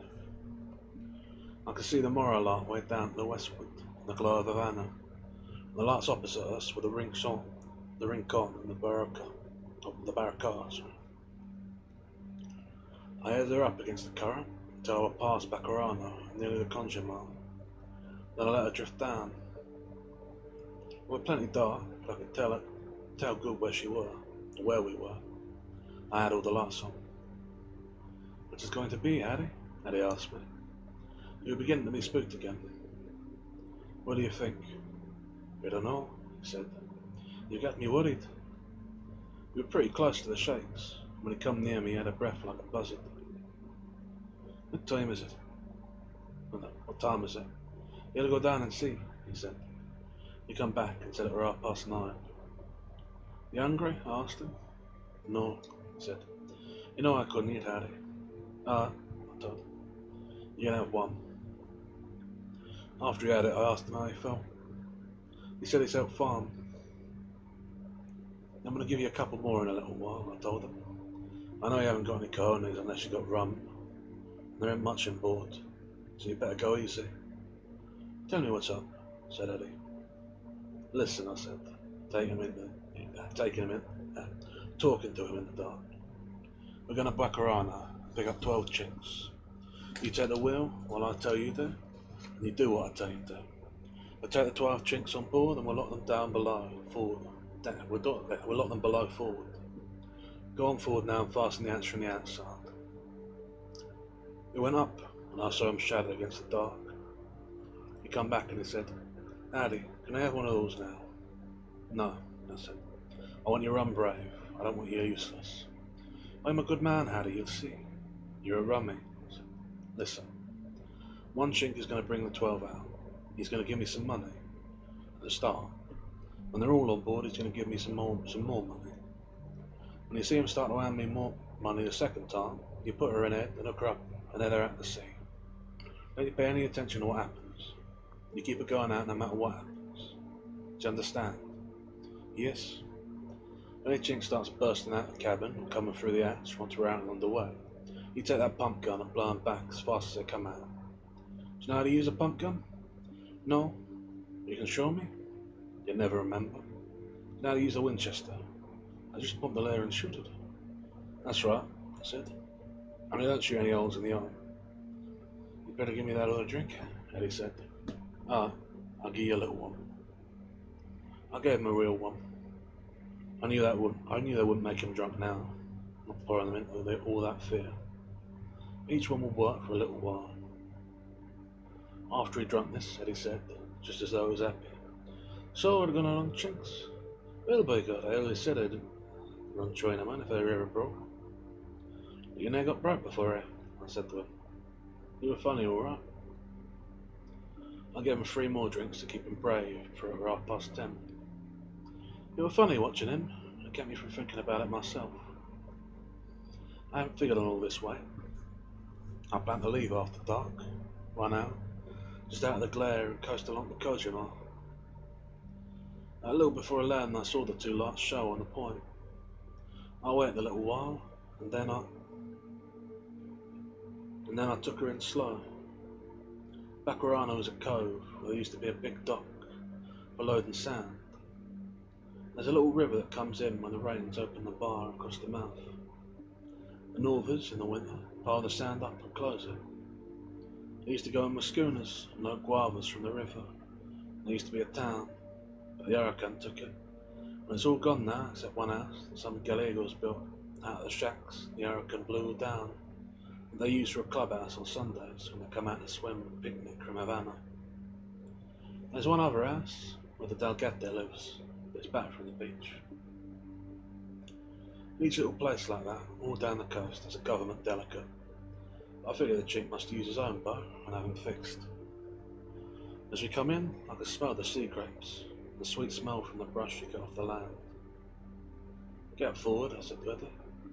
"You can't hit anything on that side," he said. "At least on the other side as you're going. You see, you've been a good man once." "Watch her," I said, and I took her into where I know they could see us. But no, sir, if they could hear the engine. I didn't want to wait around, not knowing where they saw us or not. So I flashed the running lights on, just once. Just the green and red, and turned them off. Then I turned her, and let her out, and let her lay there, just outside, with the engine just ticking. There was quite a little swell that close in. "Come on back here," I said to Eddie. I gave him a real drink. "You cock it first with your thumb," he whispered to me. He was sitting at the wheel now. I reached up and had both the cases open and the butts pulled out about 6 inches. "That's right. Oh boy," he said. It certainly were wonderful what drink could do to him, and that quick. We lay there, and I could see a light from the Delgate's house back through the brush. I saw the 2 lights on the point go down, and one of them moving off around the point. They must have blown the other one out. Then, in a little while, coming out of the cove, I see a boat come towards us with a man sculling. I could tell by the way he swung back and forth. I knew he had a big oar. I was pretty pleased. If they were sculling, that meant one man. They come alongside. "Good evening, Capitan," said Mr. Singh. "Come astern and put a broadside," I said to him. He said something to the kid who was sculling, but he couldn't scull it backwards. So I took hold of the gunwale and passed her astern. There was 8 men in the boat, the 6 chinks, Mr. Singh and the kid sculling. While I was pulling her astern, I was waiting for something to hit me on top of the head, but nothing did. I straightened up and let Mr. Singh hold in the stern. "Let's see what it looks like," I said. He handed it to me, and I took the roll up on the wheel. up to where Eddie were at the wheel. I put it on the binnacle light. I looked at it carefully. It looked alright to me, and I turned off the light. Eddie was trembling. Pull yourself, when I said. I saw him reach for the bottle and tip it up. I went back to the stern. Alright, I said. Let's six come on board. Mr. Singh and the Cuban and Scold were having the job of holding their boat from knocking, and what little swell there were. I heard Mr. Singh say something in chink, and all the chinks in the boat started to climb onto the stern. One at a time, I said. He said something again, and then, one after another, 6 chinks come over the stern. It was all lengths and sizes. Show them forward, I said to Eddie. Read this way, gentlemen, said Eddie. By God, I knew he'd taken a big one. Not the cabin, I said, when there was order. Yes, sir, said Eddie. They will return with the others. I shall return with the others, said Mr. Singh. Okay, I told him. I pushed him clear, and the boy with him started sculling off. Listen, I said to Eddie, you lay off that ball. You're brave enough now. Okay, Chief, said Eddie. What's the matter with you? This is what I like to do, said Eddie. You see, you just pull it backward with your thumb. You lousy rummy, I told him. Give me a drink out of that. I'll gone, said Eddie. Sorry, Chief. Listen, what you have to do now is watch when he hands me the money and pull her in it. Okay, Chief, said Eddie. I reached up and took the other bottle, got the corkscrew and drew the cork. I took a good drink, went back to the stern, put the cork in tight, and laying the bottle behind 2 wicker jugs full of water. Here comes Mr. Singh, I said to Eddie. Yes, sir, said Eddie. The boat come out sculling towards us. He brought her astern, and I let him do the holding on. Mr. Singh had hold of the roller. We had across the stern to slide the big fish aboard. Let him come aboard, I said, one at a time. 6 more assorted chinks come on board over the stern. Open up and show him forward, I told Eddie. Yes, sir, said Eddie. Not the cabin. Yes, sir. I saw her at the wheel. All right, Mr. Singh, I said. Let's see the rest of it. He put his hand in his pocket and reached the money out towards me. I reached for it and grabbed his wrist with the money in hand. He come forward on the stern. I grabbed his throat with the other hand. I felt her start and then turn her head as she hooked up, and I was plenty busy with Mr. Singh. I could see the Cuban standing in the stern of the old boat holding the scull and all, as he pulled away from her through all the flopping and bouncing. Mr. Singh would do it. You were flopping and bouncing worse than any dolphin on a gulf. I got his arm around behind him and come up on it, but I brought it too far because I felt it go. It went. Hey Nesca, good to have you. We're just about halfway through the 4th chapter of To Have and To Have Not. Our man Harry Morgan has he's a boat captain who's running out of Havana. He was doing fishing tours, but he got screwed out of a lot of money by a client, wound up broke. He's agreed to smuggle some Chinese immigrants to Nassau, but he's supposed to dump them, basically leave them sort of in the lurch. And he's accidentally brought along his rummy mate, who he's basically resolved to kill. And he's just collected the passengers and taken the money for it, and during the collection of the second part of the money, after everyone was loaded, he's grabbed the man who was responsible for smuggling them and is currently wrestling him onto the boat. For reasons that are currently unclear to me. Yeah. That's where we're at. But yeah, thank you for stopping by. I always appreciate having you. Now, where was we? I got his arm around behind him and I come up on it, but I brought it too far because I felt it'd go. When it went, he made a funny little noise and come forward. Me holding him, throat and all, and bit me in the shoulder. When I felt the arm go, I dropped it. It wasn't any good to him anymore, and I took him by the throat with both hands. And brother, that Mr. Singh would flop just like a fish, true. His loose arm failing. But I got him forward onto his knees, and had both thumbs well in behind his talk box. I let the whole thing back until she cracked. Don't think you can't hear it crack either. I held him quiet just a second, then I laid him down across the stern. He lay there, face up, quiet, in his good clothes, with his feet in the cockpit, and I left him. I picked up the money off the cockpit floor. I took it up, put it on the binnacle light, and counted it. And I took the wheel and told Eddie to look under the stern for some pieces of iron that I used for anchoring whenever we fished bottom fishing on patches of rocky bottoms. We wouldn't want to risk an anchor. I can't find anything, he said. We're scared being down there by Mr. Singh. Take the wheel, I said. Keep her out. There's a certain amount of moving around going on below, but I wasn't spooked about that. I found a couple of pieces of what I wanted, iron from the old coaling dock at Tortuga. I took some snapper line and made a couple of good big pieces fast to Mr. Singh's ankles. Then when we was about 2 miles offshore, I slid him over. He slid over smooth off the roller, and there he even looked in his pockets. Didn't feel like fooling with him. He'd bled a little on the stern from his nose and his mouth, and I dipped a bucket of water that nearly pulled me overboard the way it was going, and cleared her off good with a scrub brush from under the stern. Slow her down, I said to Eddie. What if you floats up? Eddie said. I dropped in about 700 fathoms, I said. It's going down all that way. That's a long way, brother. He won't float till the gas brings him up, and all that time he's going with the current and baiting up fish. Hell, I said. You don't have to worry about Mr. C. What did you have against him? He asked me. Nothing, I said. You're the easiest man to do business with I ever met. I thought there must be something wrong all the time. What did you kill him for?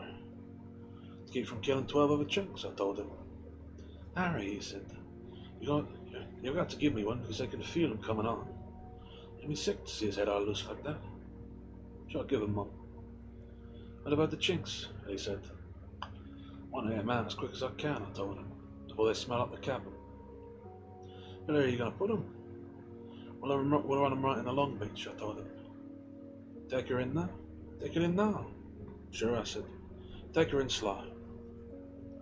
We come in slow over the reef, and where I could see the beach shine.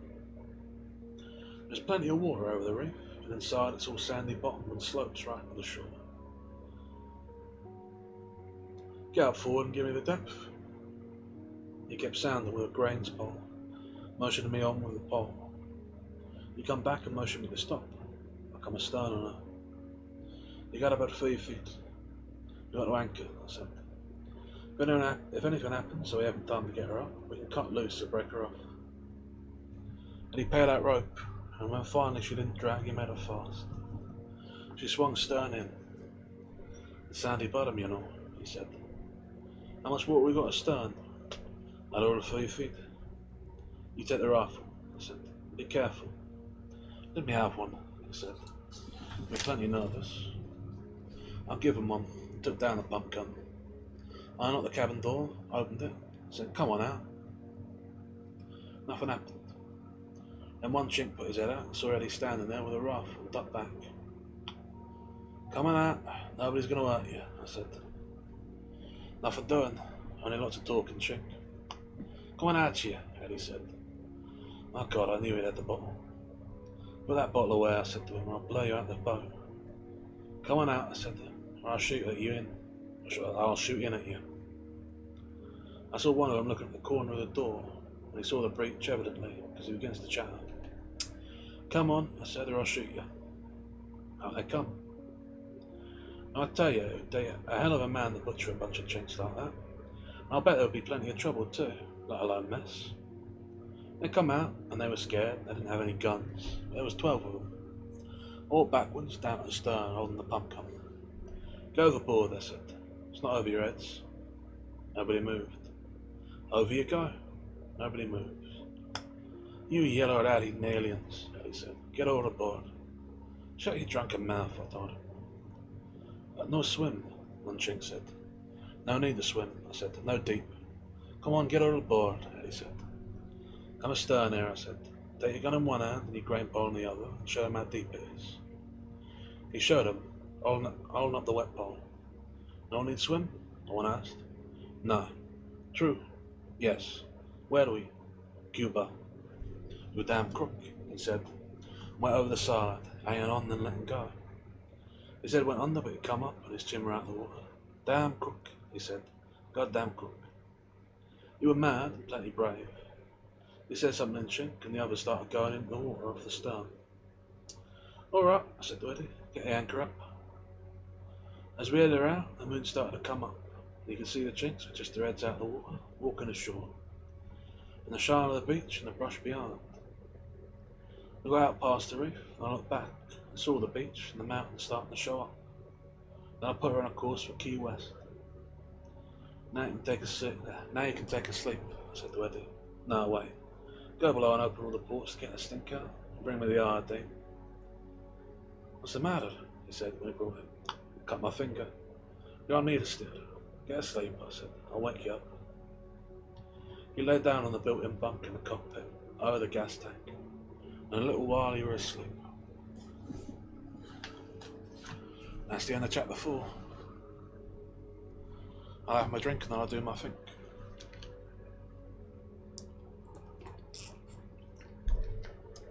So then.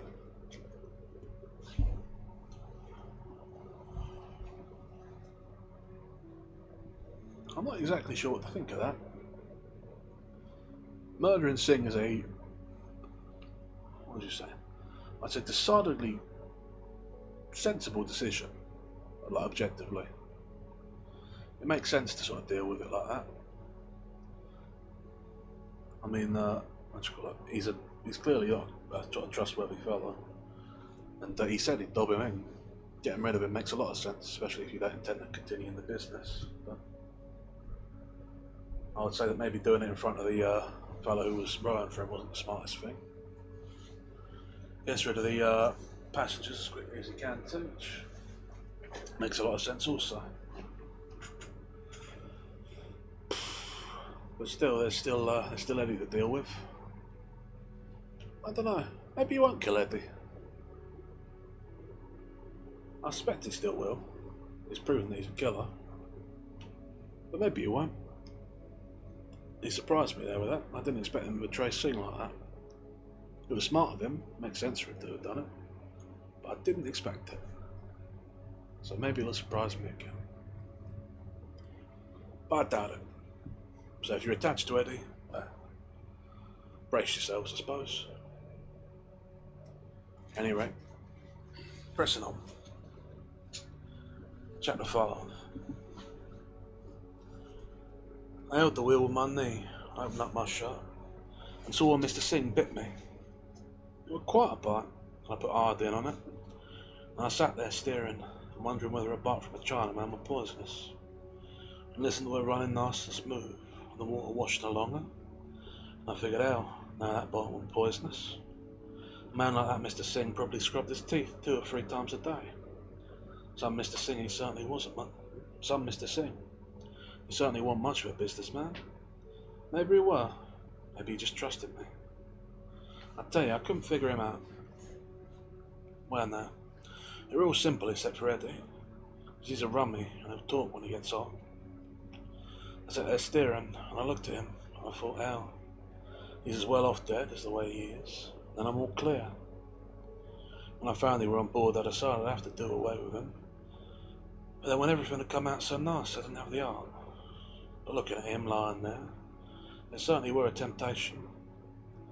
But then I thought there's no sense spoiling it by doing something you'd be sorry for afterwards.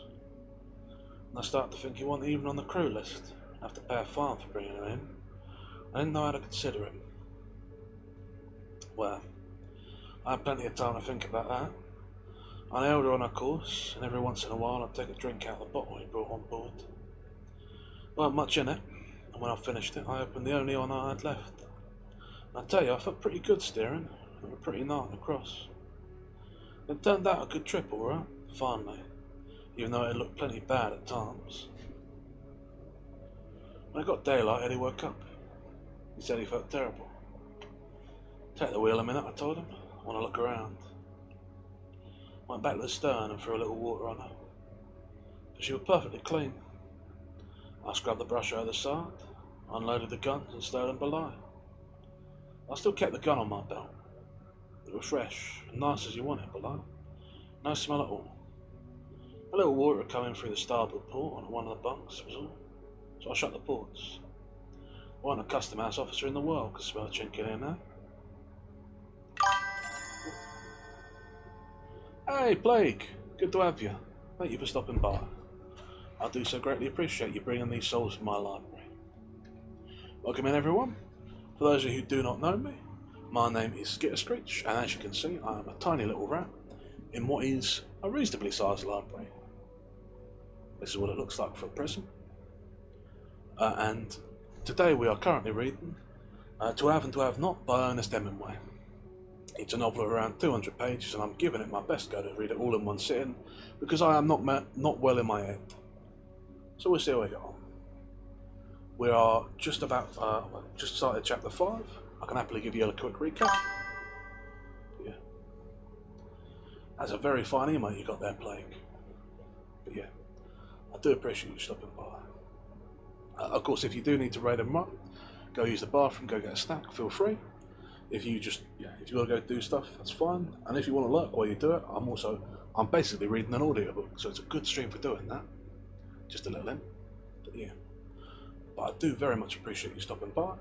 I would give you a shout out if I could do that. Unfortunately, however,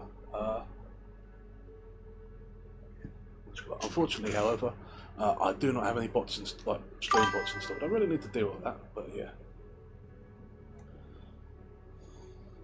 I do appreciate you all swinging by. Oh yeah, let's give you a quick recap, shall you? So, we started out with a man by the name of Harry Morgan, who is the captain of a, I guess, medium-sized boat, sort of a yacht, which he was chartering as a fishing boat out of Cuba. Can you? Well, if you can do that, then I shall try. Well, how they beat me to it.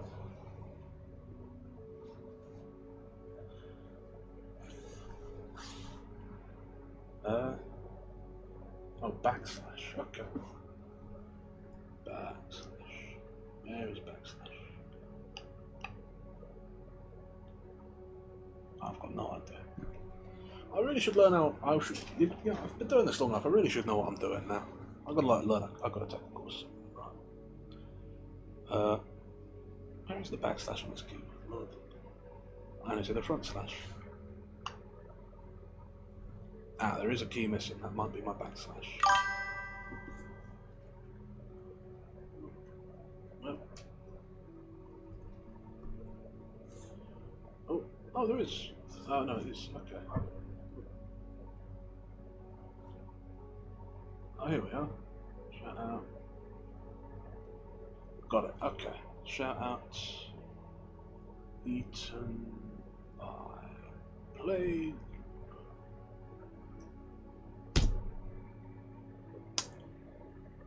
Okay, right. The square brackets for the demonstration purposes. I should have understood that. Okay. There we go. Wait,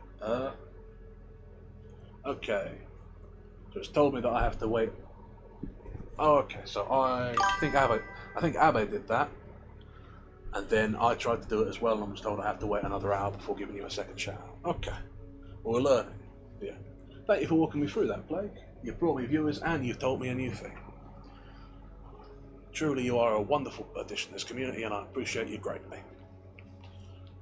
But yeah, what was it? Oh yeah, but now, recap of the chapters we've missed for anyone who's sticking by and wants to know what we've done. So yeah, Harry Morgan, boat captain, running fishing tours out of Cuba, going for big mild and the like for a sports fisherman by the name of Johnson. After the first day where they're really getting anything, Johnson finds he does not particularly like sports fishing, decides to call his thing short, loses a rod and reel for the captain and owes him about $1,000, and then basically scrams, leaves out on him, goes off on a plane, leaves him in the lurch with 40 cents to his name. A friend of his helps him get contact with a man by the name of Singh, who is a human smuggler, and pays him $1,200 to transport 12 Chinese immigrants who think they're going to the US, but who Singh just wants him, who think they're meeting up with someone or with another ship in Nassau to go somewhere unspecified, who Singh just wants him to dump somewhere. And he's very clear about being a dishonest man. Is Singh says that if they get back to Cuba, he'll dob Harry out and say that he betrayed them. So he takes them on, Or wait, he goes to take him on, realises that his first mate Eddie, who's an alcoholic he doesn't trust, is snuck on board. They go to pick him up, do the job. They pull on the 12 men, get the money, and then he grabs Singh out of the boat that he's in and murders him and throws him overboard, clears the deck off, gets the immigrants off, throws them back on the Cuba, and then sails out. And that's just about where we were at the start of chapter 5, which, yeah.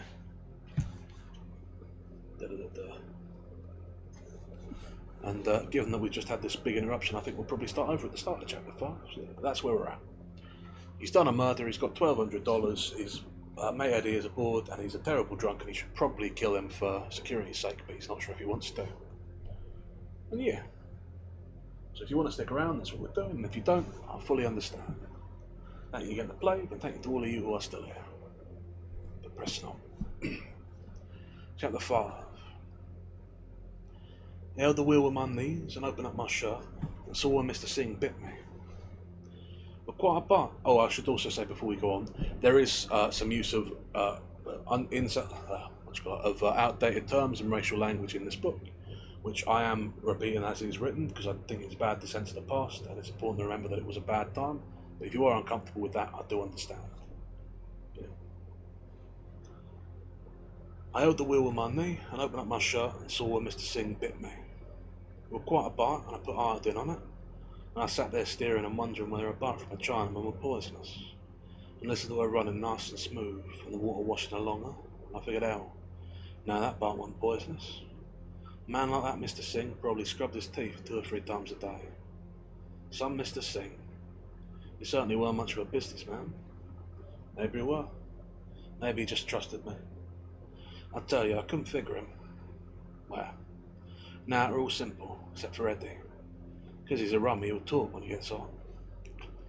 I sat there staring, and I looked at him, and I thought, hell, he's as well off dead as the way he is. Then I'm all clear. When I found they were on board, I decided that I'd have to do away with him. But then when everything had come out so nice, I didn't have the art. But looking at him lying there, it certainly were a temptation. Then I thought, there's no sense spoiling it by doing something you'd be sorry for afterwards. And I started to think he wasn't even on the crew list, and have to pay a fine for bringing him in. I didn't know how to consider him. Well, I had plenty of time to think about it. I held her on her course. And every once in a while I'd take a drink out of the bottle he brought on board. There weren't much in it, and when I finished it, I opened the only other one I had left. And I tell you, I felt pretty good steering. I was pretty night across. It had turned out a good trip, all right, finally, even though it had looked plenty bad plenty of times. When it got daylight, Eddie woke up. He said he felt terrible. Take the wheel a minute, I told him. I want to look around. I went back to the stern and threw a little water on her, but she was perfectly clean. I scrubbed the brush over the side, unloaded the guns and stowed them below. But I still kept the gun on my belt. It was fresh, and nice as you could want it below, no smell at all. A little water had come in through the starboard port onto one of the bunks, was all, so I shut the ports. There weren't a customs house officer in the world could smell a chink in here now. I saw the clearance papers in the net hanging up under their frame licence, where I'd showed them when I come on board. I took them out to look them over. Then I went up to the cockpit.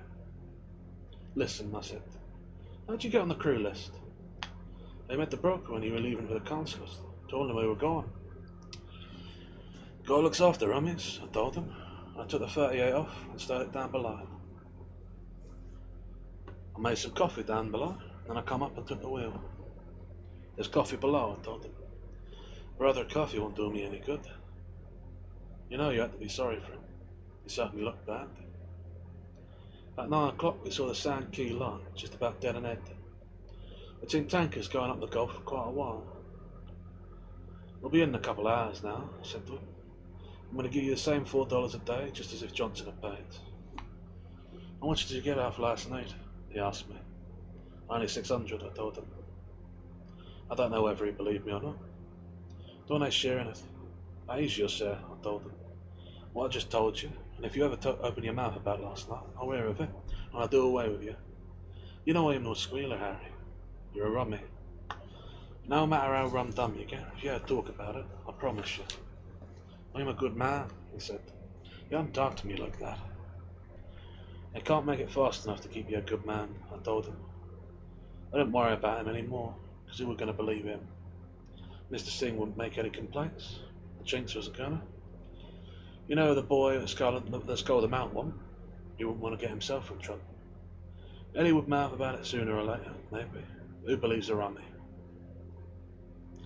Why, I could prove anything. Naturally, it would have made plenty more talk when they saw his name on the crew list. That was luck for me, alright. I could have said he fell overboard, but it'd make plenty talk. Plenty of luck for Eddie, too. Plenty of luck, alright. And we come to the edge of the stream and made water quit, and the water quit being blue, mulat and greenish. And inside I could see the stakes at the eastern quay, of the eastern and western dry rocks, and the wireless mast at Key West, and the La Concha Hotel up high, and all the low houses. Plenty of smoke out where they're burning garbage. Sankey lot were plenty close now. You could see the boathouse and the little dock alongside the light. And I knew we was only 40 minutes away now, and I felt good to be getting back. And I had a good state now for the summertime. What do you say about a drink, Eddie? I said to him. Ah, Harry, he said. He always knew you had my powder. That night I was sitting in the living room smoking a cigar and drinking whiskey. Whiskey and water, listening to Gracie Allen on the radio. The girls had gone to the show. Sitting there I felt sleepy. I felt good. There was somebody at the front door, and Marie, my wife, got up from where she was sitting and went to it. She come back and said, "It's the rummy Eddie Marshall. He says he's got to see you." "Tell him to get out of here before I run him out," I told her. She come back in and sat down, looking out the window where I was sitting with my feet up. I could see Eddie going along the road under the arc light with another rummy he'd picked up. The two of them were swaying, and the shadow from the arc light was swaying worse. "Poor goddamn rummies," Marie said. "A pity a rummy. He's a lucky rummy." "There ain't any lucky rummies," Marie said. "You know that, Harry?" "Nah," I said. "Guess there aren't." That's the end of chapter 5 and the end of part 1. Now we come to part 2.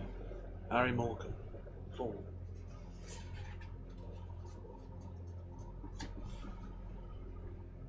I'll pause here to have a quick swallow of water.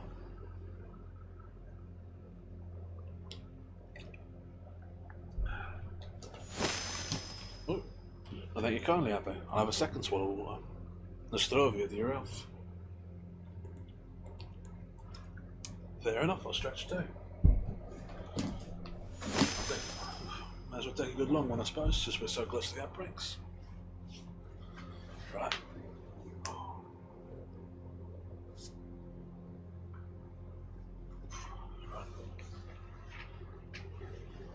Not too bad, I'm told. Feeling pretty good. Now, what should we say about that chapter? Well, first things first, I was surprised. He let Harry live. Well, not Harry.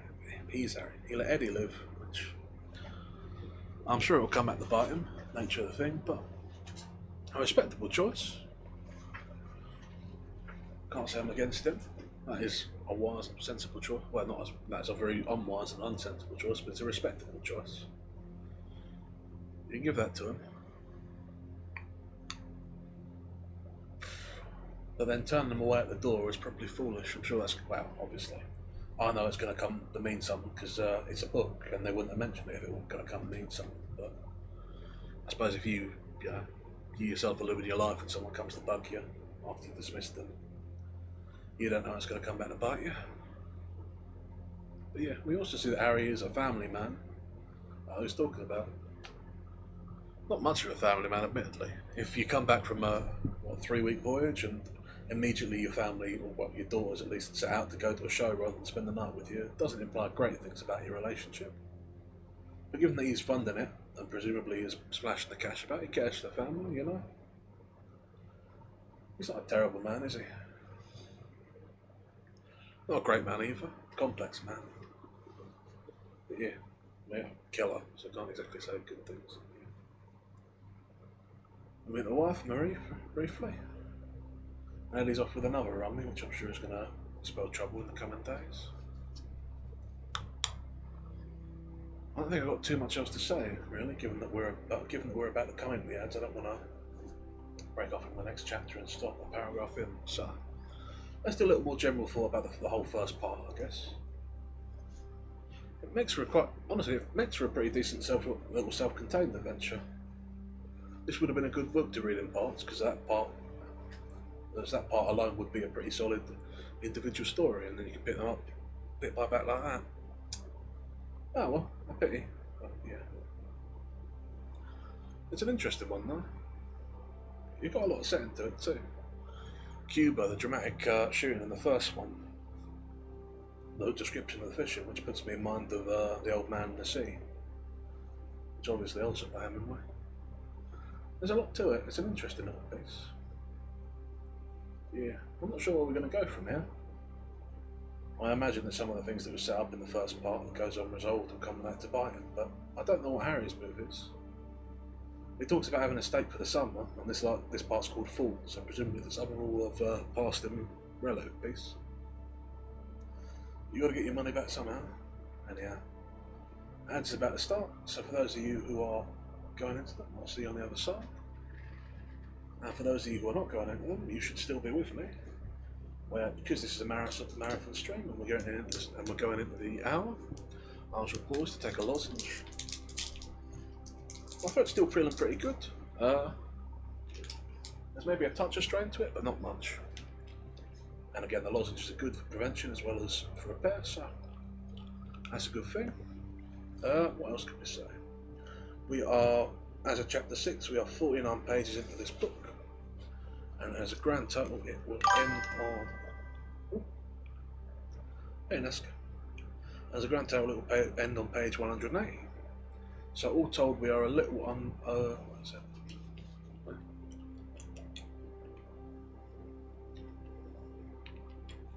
Yeah, we're a little more than a quarter, a little less than a third of the way through. 5/18 if you want to be really technical. But that doesn't reduce well, so... Yeah. As it is...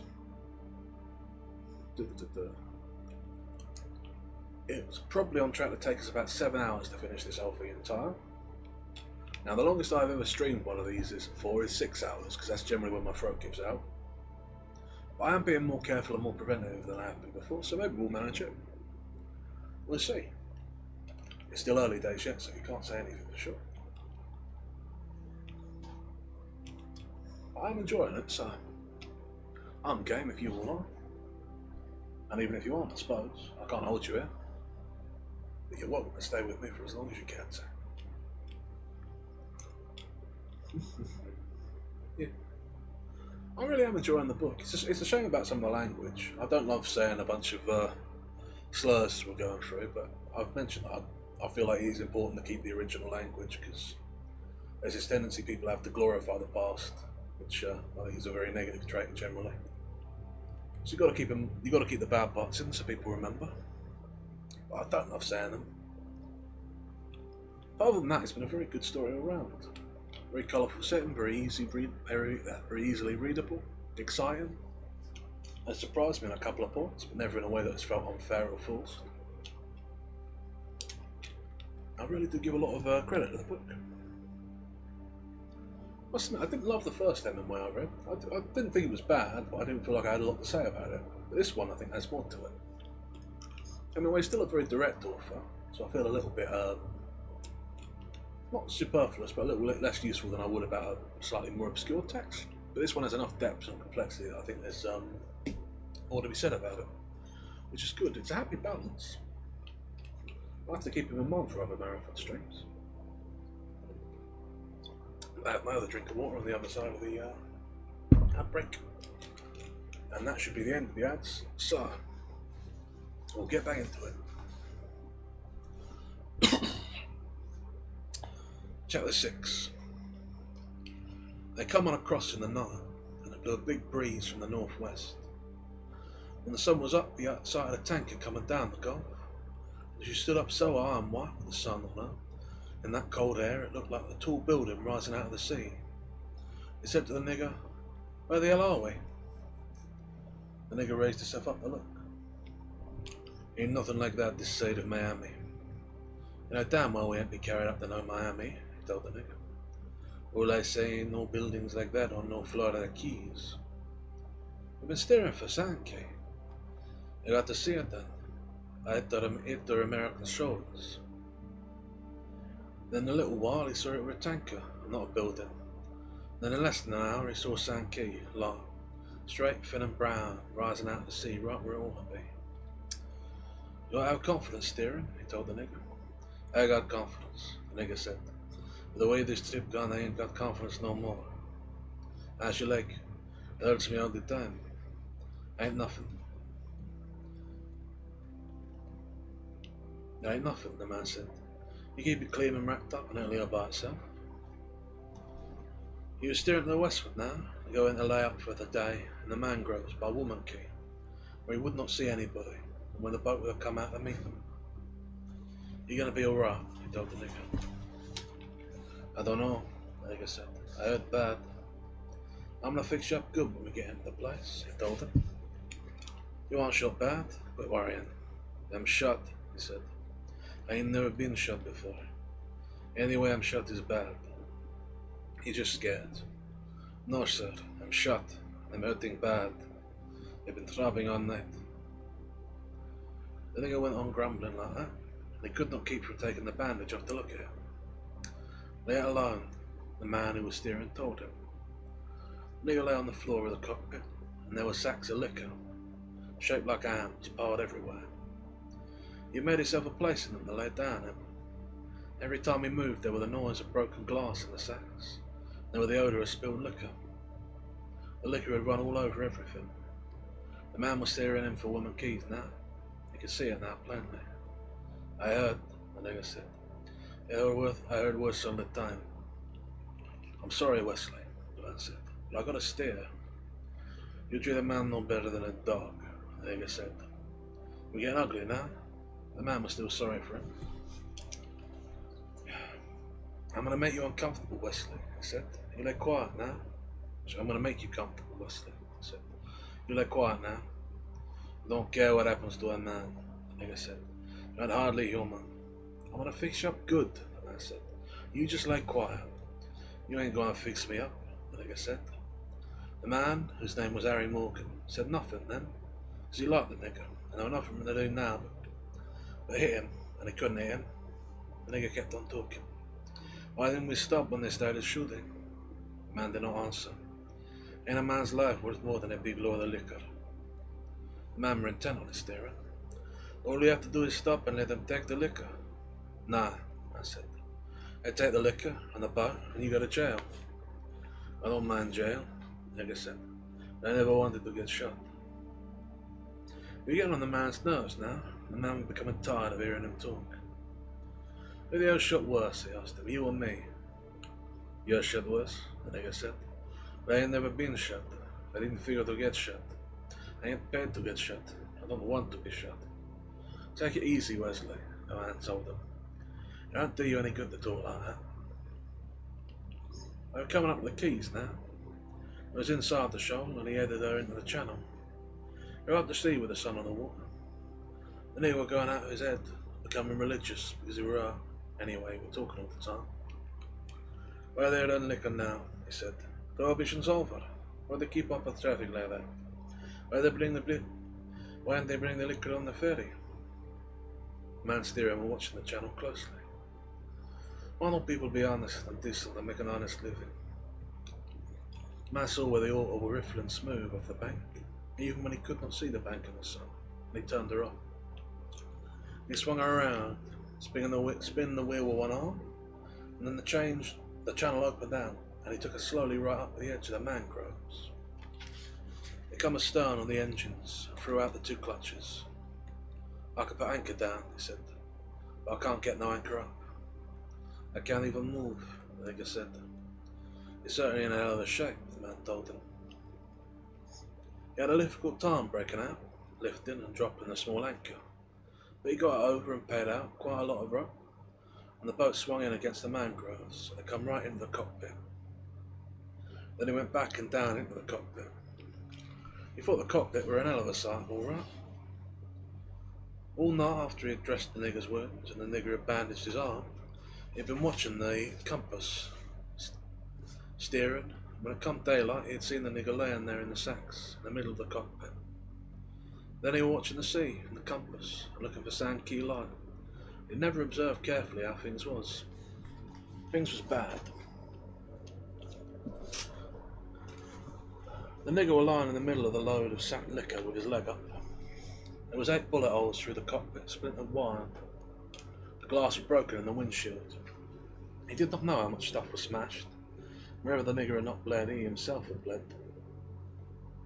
But the worst thing was, the way he felt at the moment, was the smell of booze. Everything was soaked in it. Now the boat were lying quietly against the mangroves. He could not stop feeling the motion of the big sea they'd come off the sea they had been in all night, in the Gulf. I'm going to make some coffee, told the nigger. Now I'll fix you up again. I don't want no coffee. I do, I told him. But down below he began to feel dizzy, so come out on deck again. Guess we won't have coffee, he said. I want some water. All right. He gave the negro a cup of water out of a demi-john. What do you want to keep on running for when they started to shoot? I don't want to shoot, no answer. I want a doctor, the nigger told him.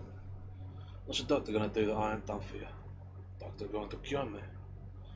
You have a doctor tonight when the boat comes out. I don't want to wait for no boat. Alright, the man said. We gotta dump this liquor now. He started to dump it, and it were hard work one-handed.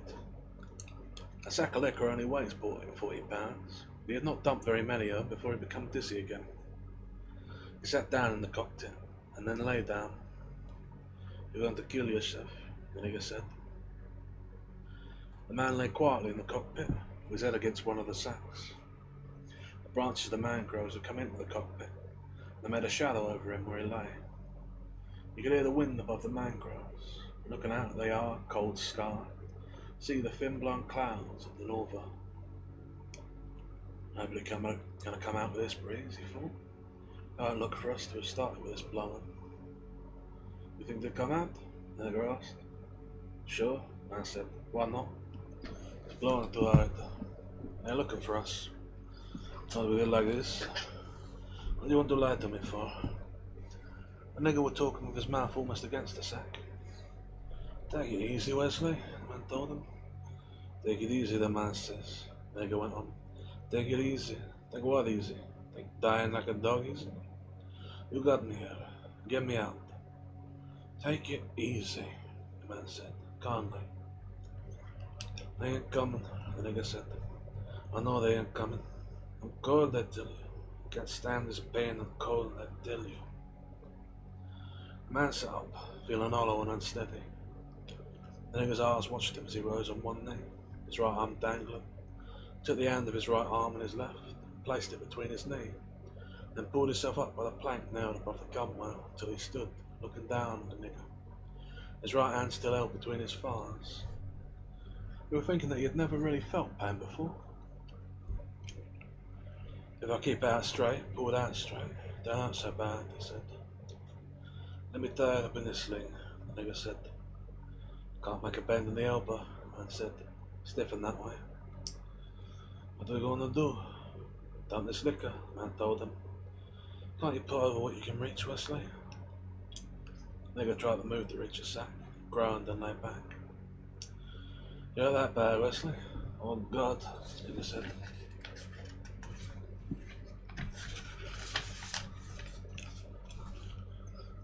You don't think once you moved it wouldn't hurt? You don't think once you moved it wouldn't hurt so bad? I'm shut, the nigger said. I'm going to move. The man wants me to go dumping liquor when I'm shut. Take it easy. You say there once more, I go crazy. Take it easy, I said quietly. The nigger made an howling noise and, shuffling with his hands on the deck, picked up the whetstone from under the combing. I'll kill you, he said. I'll cut your heart out. Not with no whetstone, the man said. Take it easy, Wesley. The nigger blubbered with his face against the sack. The man went on slowly lifting the sack packages of liquor, dropping them over the side. That's the end of chapter 6. I'll have a quick swallow of water before we do our thinking. So, we begin seemingly in medias res, as the term is. Action already well underway. We catch up with Harry Morgan, who's got a new accomplice this time. Both of them is shot. Well, I'm not sure if it's by other rum runners or if it's by the Coast Guard, given there's some talk of them going to jail for their crimes. Yeah. They seem to have reached their destination, at least their waiting port, and they're dumping the liquor out, which I guess a lot of it's shot up, so it's not worth anything, and presumably they've got to get back in through customs, but it seems strange to me to be dumping it all here. I mean, maybe it's meant to be dumped here, and then their contacts are going to pick it up from here. I don't know. Guess we'll find out. But he does seem to be deliberately antagonising Wesley, which is not ideal. Still, I guess after a night of running after you've been shot, you're not going to be in an ideal situation, are you? Condition, I should say. So yeah. Anyhow, pressing on. Chapter 7. While he was dumping the liquor, he heard the sound of a motor, and looking, saw a boat headed towards him, going down the channel around the end of the quay. They were a white boat with a buff painted house on the windshield. "Boat coming," he said. "Come on, Wesley." "I can't." "I'm remembering from now on," the man said. "Before we're different." "Go ahead and remember," the nigger told him. "I ain't forgot nothing either." Walking fast now, the sweat running down his face, not stopping to watch the boat coming slowly down the channel. The man picked up the sack packages of liquor with his good arm and dropped them over the side. Roll over, he reached for the package under the nigger's head and swung it over the side. The nigger sat up. "Yeah, they are," he said. "The boat were almost the best of them." "It's Captain Willie," the nigger said, "with a party." In the stern of the white boat, 2 men in flannel and white cloth hats sat in fishing chairs, trolling, and an old man in felt hat and a windbreaker held the tiller, and steered the boat close past the mangroves where the booze boat lay. "What do you see, Harry?" the old man called as he passed. The man called Harry waved his good arm in reply. The boat went on past, the 2 men who was fishing looking towards the booze boat and talking to the old man. Harry could not hear what they were saying.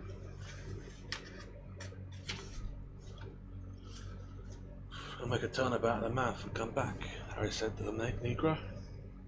"Went below and come up with a blanket. Let me cover you up." "What time you cover me up?" "You're going to help but see that liquor. What are you going to do?" "Well, he's a good skate," the man said.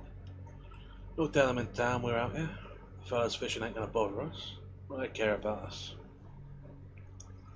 He felt very shaky now. He sat down in the steering seat and held his right arm tight between his thighs. His knees were shaking, and with the shaking he could feel the ends of the bone in his upper arm grate. He opened his knees, lifted his arm out and let it hang by his side. He was sitting there, his arm hanging, when the boat passed him, coming back up the channel. The 2 men in the fishing chairs were talking. They put up their rods, and one of them were looking at him through a pair of glasses. It was too far out for him to hear what they were saying. It would not have helped him if he had. On board the charter boat, South Florida, trolling down the Woman Key Channel, because it was too rough to go out to the reef, Captain Willie Adams were thinking.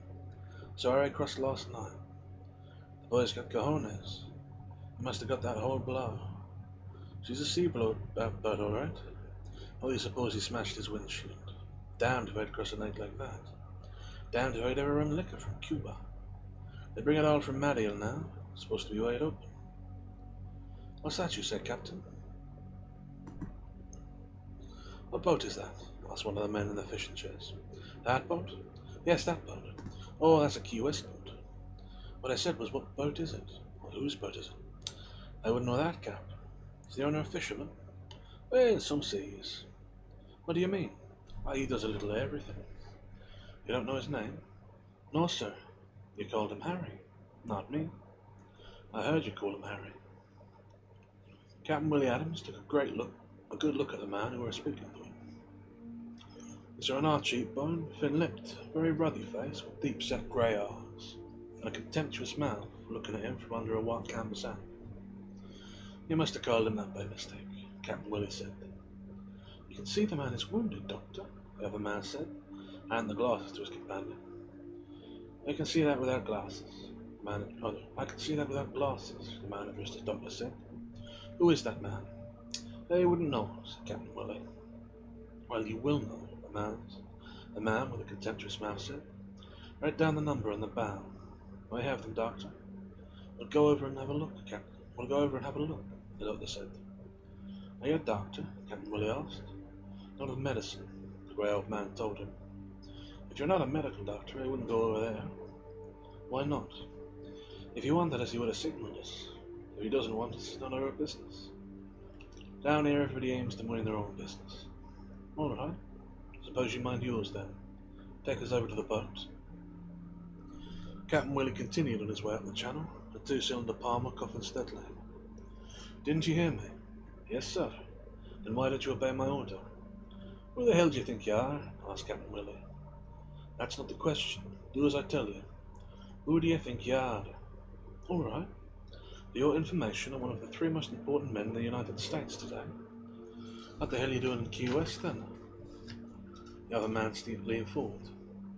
He's Frederick Harrison, he said impressively. Well, you never heard of him, said Captain Willie. Well, you will, said Frederick Harrison. So will everyone in this stinking jerkwater little town if I have to grub it out by the roots. You're a nice fellow, said Captain Willie. How'd you get so important? He's one of the biggest men in the administration, said the other man. Nuts, said Captain Willie. He's all out what's he doing in Key West. He's just here for a rest, the secretary explained. He's going to be a governor general. That's enough, Willis, Frederick Harrison said. Now, will you take us over to that boat? He said, smiling. He had a smile which we reserve for such occasions. No, sir. Listen, you half-witted fisherman, I don't think life's so miserable for you. Yes, said Captain Willie. You don't know who I am. No, that don't mean anything to me, said Captain Willie. The man is a bootlegger, isn't he? What do you think? I thought there's probably a reward for him. I doubt that. He's a lawbreaker. He's got a family and he's got to eat and feed him. Who the hell do you eat off with people working here in Key West for the government for $6 a half a week? He's wounded. That means he's been in trouble. Unless he shot himself for fun. You can save that sarcasm. We're going over to that boat and we're going to take that man and that boat into custody. And to where? Into Key West. Are you an officer? I've told you who he is, the secretary said. All right, said Captain Willie. He pushed the tiller hard over and turned the boat, coming so close to the edge of the channel that the propeller threw up a certain cloud of mud. Well, not mud, but marl, not my word. He shot down the channel towards where the other boat lay against the mangroves. Have you a gun aboard? Frederick Harrison asked Captain Willie. No, sir. The 2 men in flannel were standing up now, watching the booze boat. This is better fun than fishing, eh, Doctor?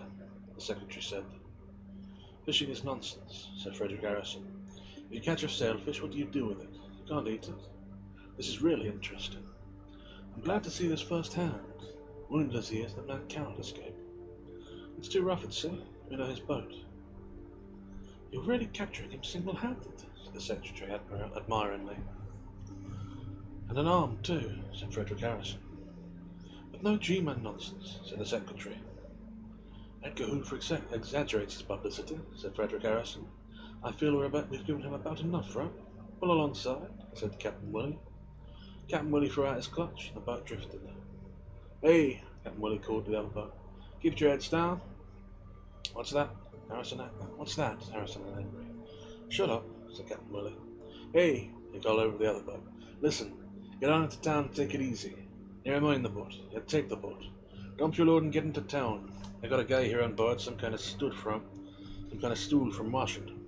More important than the president, he says. Wants to pinch you. He thinks you're a bootlegger. He's got the number of the boat. I've never seen you, so I don't know who you are. I couldn't identify you. The boats had drifted apart. Captain Willie went on shouting, I don't know where this place is where I seen you. I wouldn't know how to get back here.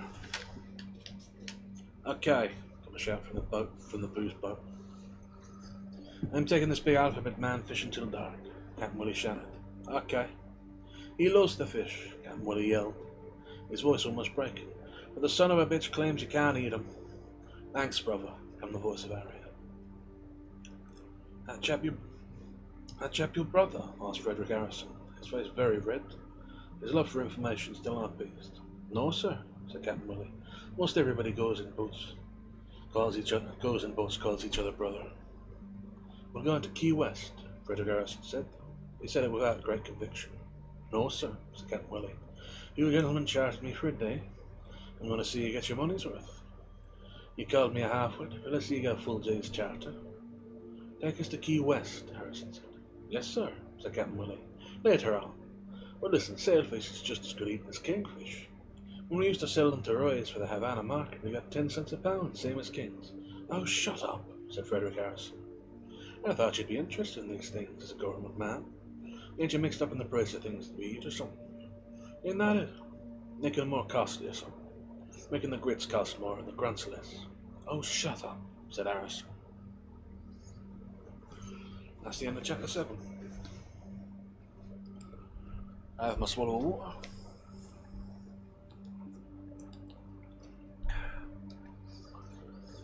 No one likes the government, man. I'm sure people will agree the government's probably necessary, but no one likes it. Still, it takes a pair of balls to be trying to order a captain about on his own boat. A pair of balls and a very thick head indeed. God. Well, still, it's all coming good in the end. It's getting up pretty light, all told. But yeah.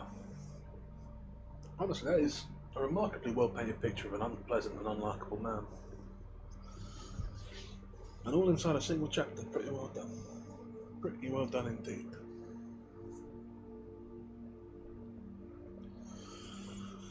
Grits cost more and the grunts cost less, though.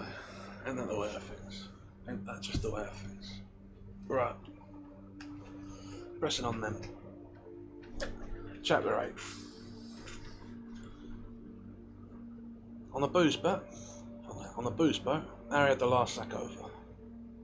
Gave him the fish knife, he said to Lingo. It's gone. Harry pressed the self-starters and started the 2 engines. He'd put a second engine in it when he went back to running liquor, when the depression had put charter boat fishing on the bum. He got the hatchet and with his left hand chopped the anchor rope through against the bit. It'll sink and they'll grapple it when they pick up the load, he thought. I'll run her up into the garrison boat.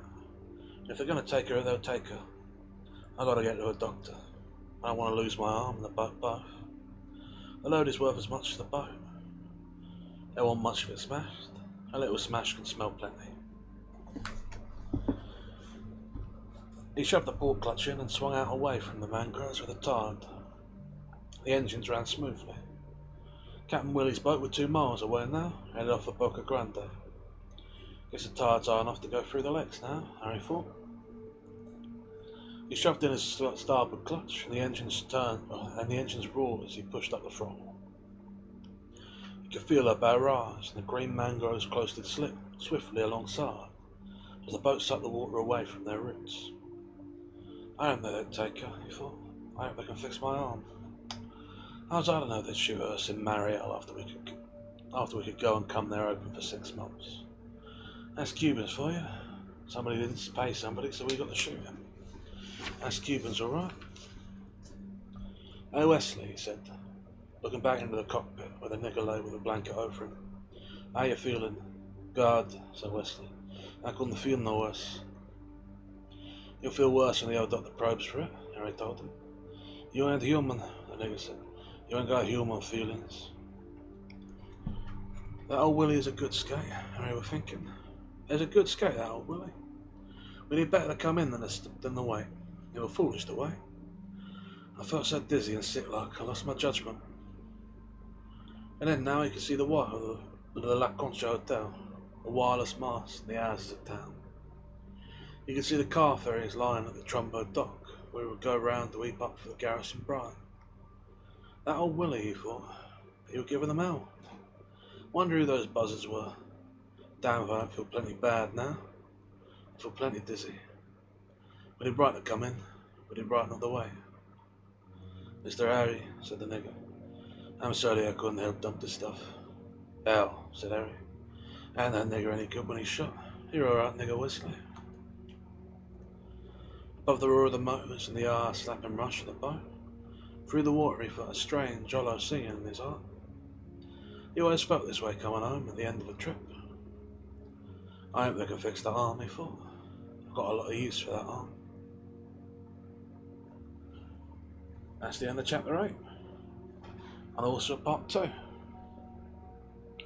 We come now to part 3. Harry Morgan, Winter. And chapter 9. But I've now established the precedent that we talk a little bit about the entire part when it comes to an end. So we'll have a quick swallow of water.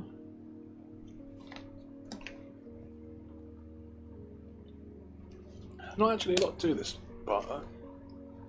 3 chapters, none of them particularly long, especially that last one, which I think was 3 pages total. But still, another nice little self-contained story. The rum run and gone bad, the aftermath, a boat with the government men, the simple camaraderie of a random fisherman who knows him only sort of vaguely.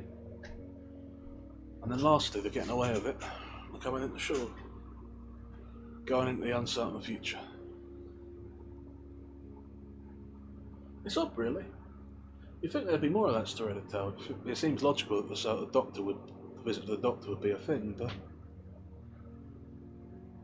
the story does end there, realistically.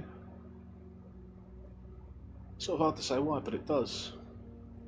Anything more would just be dragging out.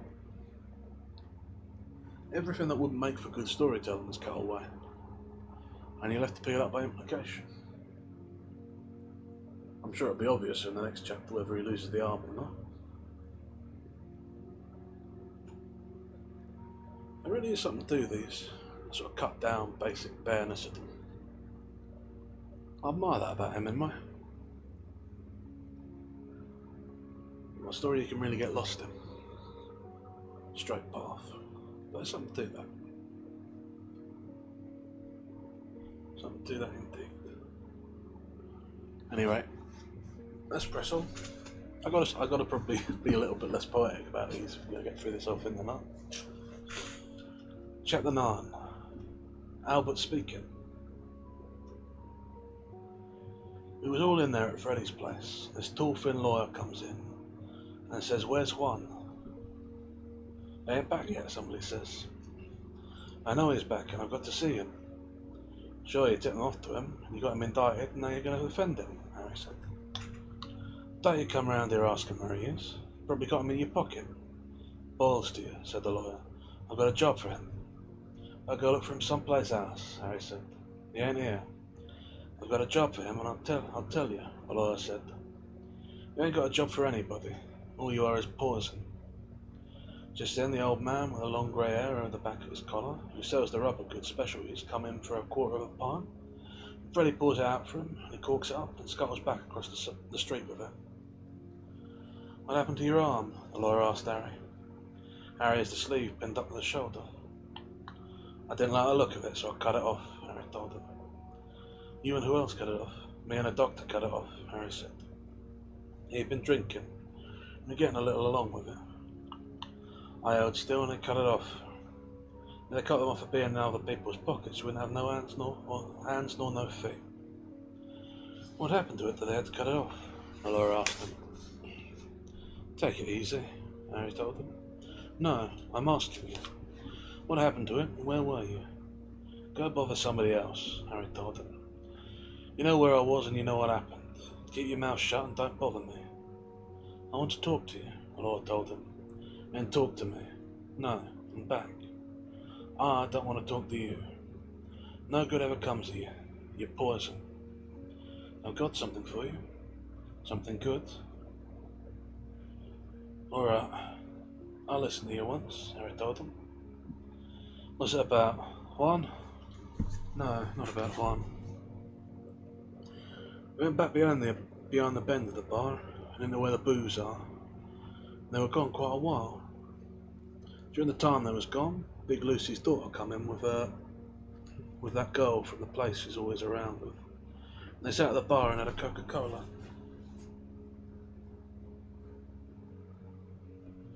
They tell me they ain't gonna let no girls out on the streets after 6 o'clock at night.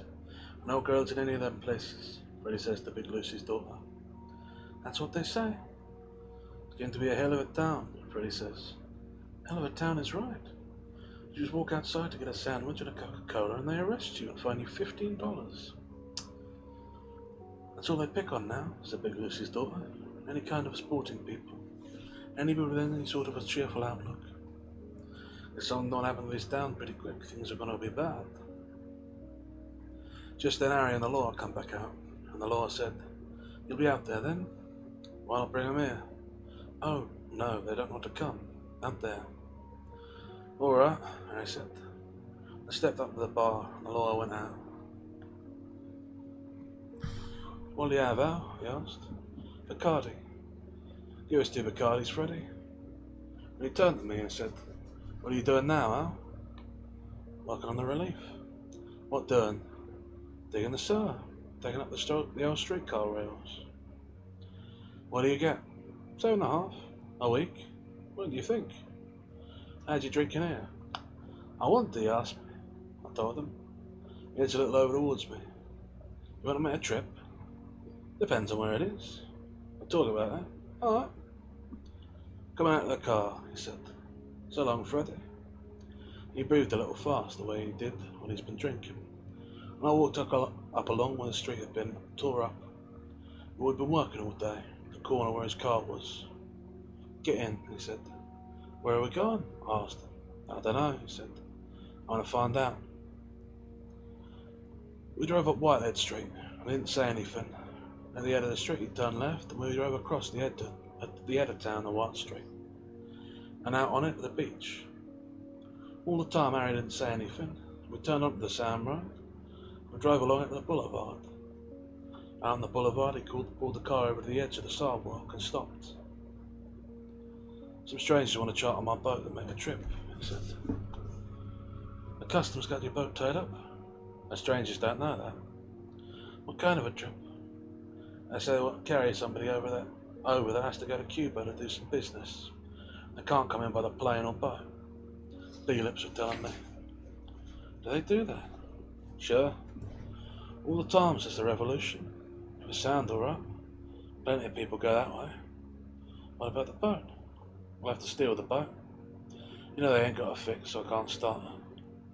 Are you going to get her out of the subbase? I'll get her out. How are we coming back? I'll have to figure that. If you don't want to go, say so. I'll just as soon go, it's any money, innit? Listen, he said. You mean $7.50 a week. You got 3 little kids in school that are hungry at noon. You got a family and their bellies hurt. I'll give you a chance to make a little money. And I said, how much money? You gotta have money for taking chances. There ain't much money in any kind of chances now, Al, he said. Look at me. I used to make $35 a day right through the season taking people out fishing. Now I get shot and lose an arm on my boat, running a lousy load of liquor that's worth hardly as much as my boat. But let me tell you, my kids ain't gonna have their bellies hurt. I ain't gonna dig sewers for the government for less money than we'll feed them. I can't dig now anyway. I don't know who made the laws, but I know there ain't no law you gotta go hungry. I went out on strike against those wages, I told him. And you come back to work, he said. They said you were striking against charity. You always worked, didn't you? You never asked anybody for charity. There ain't any work, I said. There ain't any work at living wage anywhere. Why? I don't know. Neither do I, he said. My family's going to eat as long as anybody eats. What they're trying to do is starve you conscious out of here so they can burn down the shacks, put up apartments and make this a tourist town. That's what I hear. I hear they're buying up lots, and then after the poor people are starved out and gone somewhere else to starve some more, then they come in and make it into a beauty spot for tourists. You talk like a radical, I said. I ain't no radical, he said. I'm sore. Been sore a long time.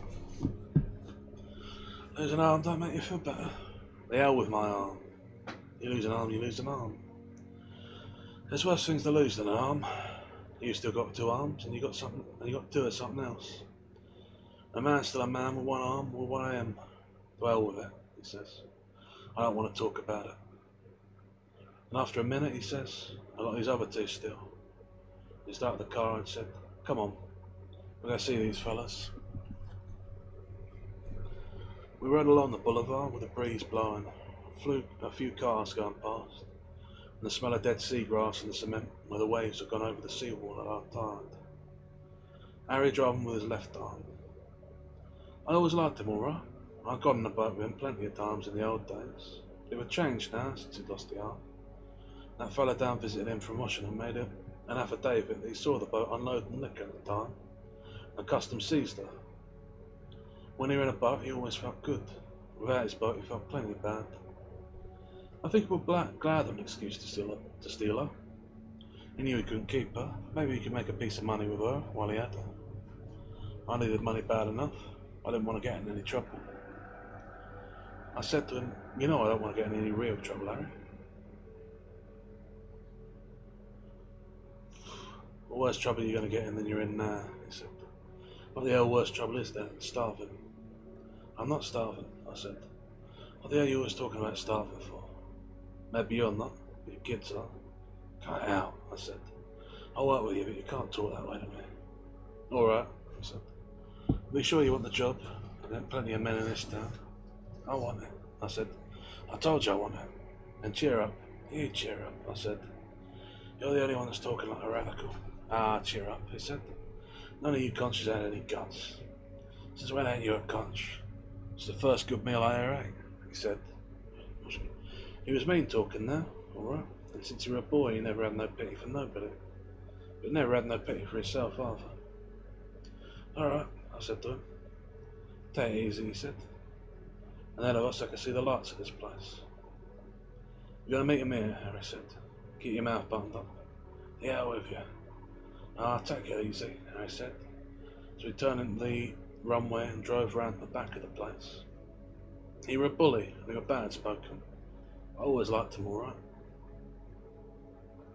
We stopped the car in back of this place and went into the kitchen, where the man's wife was cooking at the stove. Hello, Frida, Harry said to her. Where's B-Lips? He's right in there, Harry. Hello, Albert. Hello, Miss Richards, I said. I knew her ever since she used to be in Jungle Town. 2 or 3 of the hardest working married women in town used to be sporting women. And this was an hard working woman, I'll tell you that. Your folks all well? She asked me. They're all fine. We went on through the kitchen and into the back rooms. There were B-Lips, the lawyer, and 4 Cubans with him sitting at a table. Sit down, said one of them in English. You were a tough looking fella, heavy, with a big face and a deep voice in his throat. And he'd been drinking plenty, you could see. What's your name? What's yours? Said Harry. Alright, said the Cuban. Have it your own way. Where's the boat? It's down the yacht basin, Harry said. Who's this? The Cuban asked, looking at me. My mate, Harry said. The Cuban was looking me over. The other Cubano were looking us both over. He looks hungry, the Cuban said and laughed. The others didn't laugh. You want a drink? Alright, Harry said. What, Bacardi? Whatever you're drinking, Harry told him.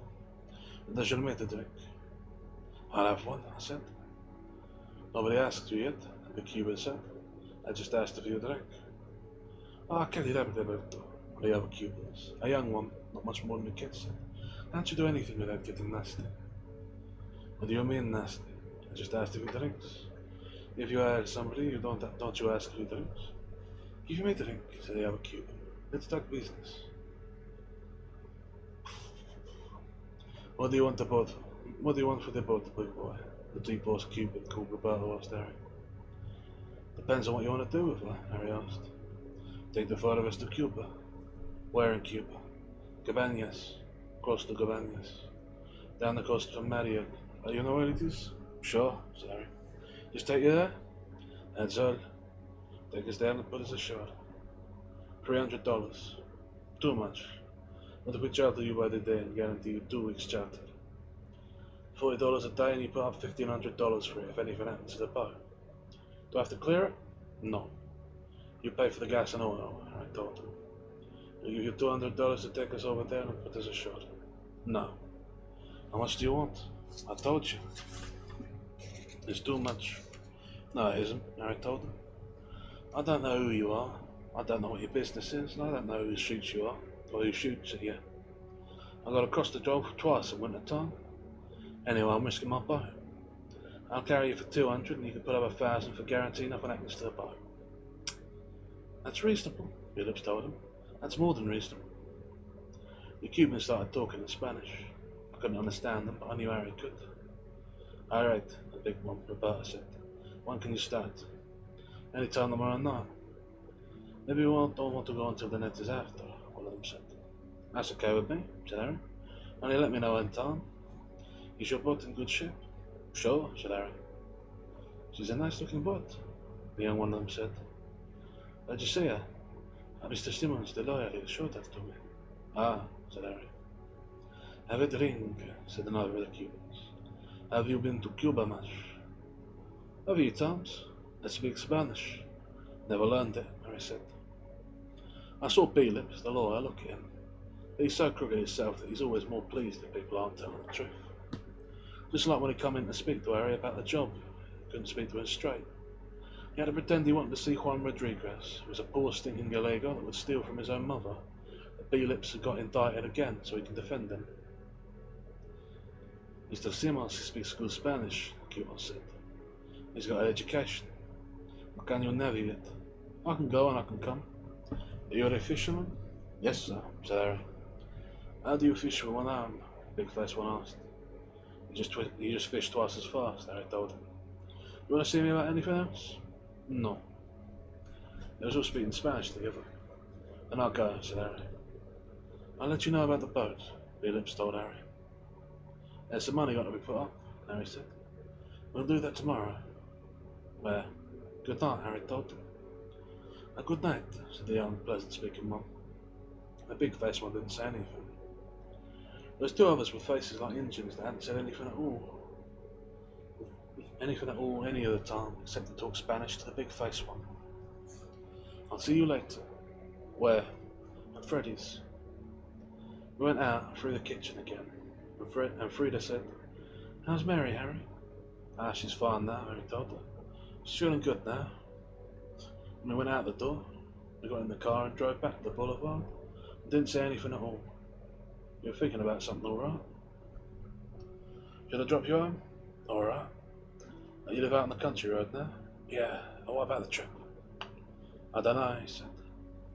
I don't know whether there's going to be any trip. See you tomorrow. He drops me in front of where we live. I go on in. I haven't got the door open before my old woman is giving me hell for staying out and drinking and being late for the meal. I ask her how I can drink with no money, and she says I must be running a credit. I ask her who she thinks would give me credit when I'm working on the relief. She says to keep my rummy breath away from her and sit down at the table. So I sit down. The kids has all gone to the diamond ball game, and I sit there at the table. And she brings the supper. She won't speak to me. That's the end of chapter 9. I have a quick swallow of water.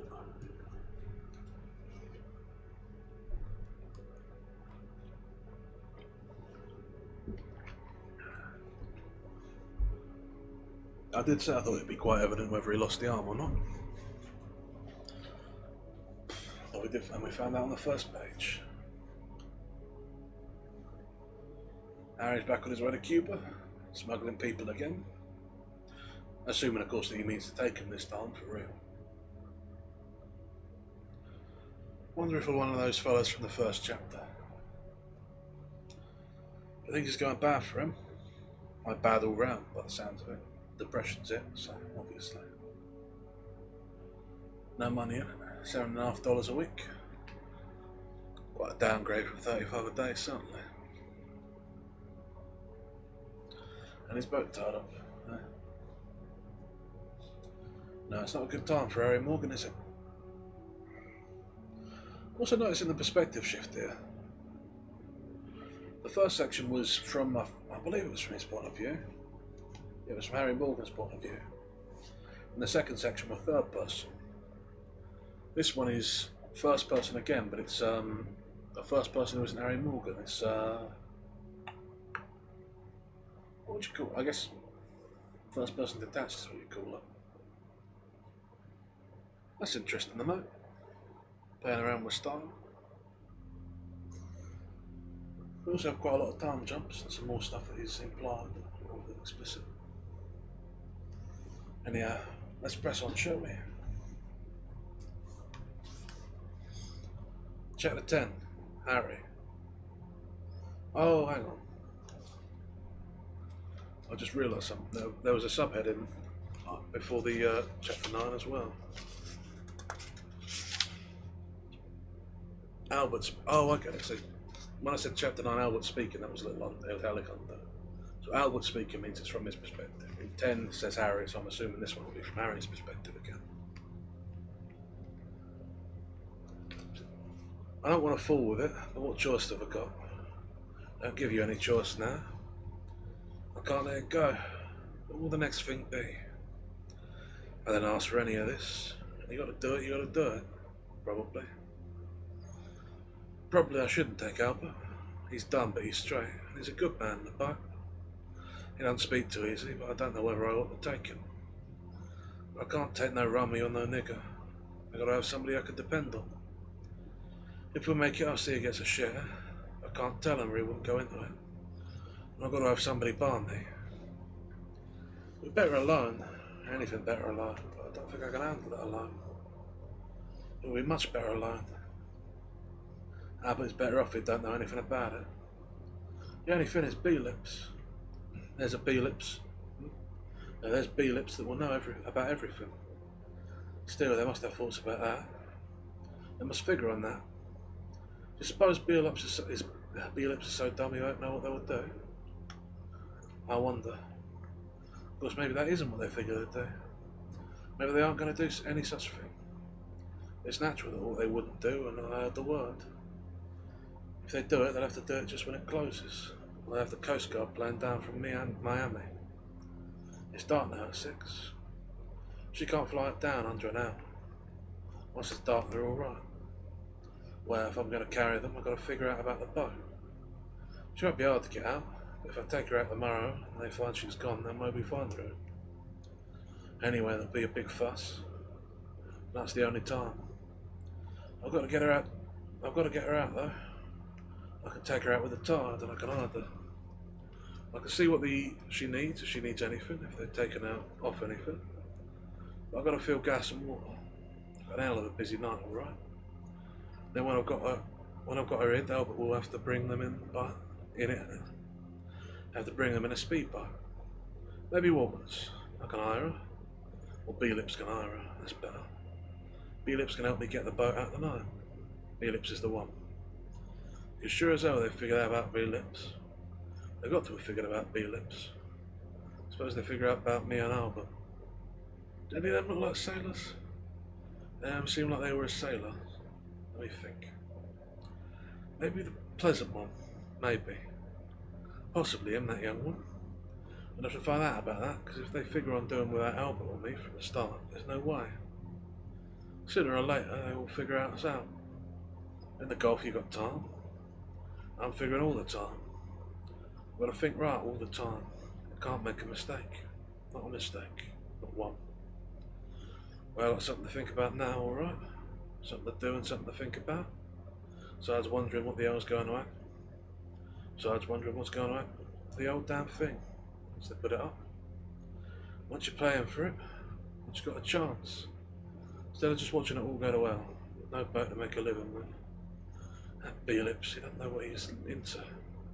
He ain't got any idea what this is going to be like. I hope he shows up pretty soon down at Freddy's.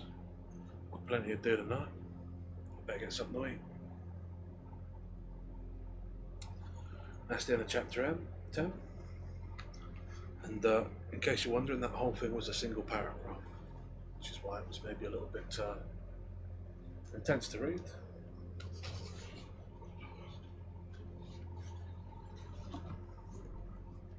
But yeah, let's have a quick swallow of water. Well, I'll have a second one then. Thank you kindly, let's go. Now start off here to your off.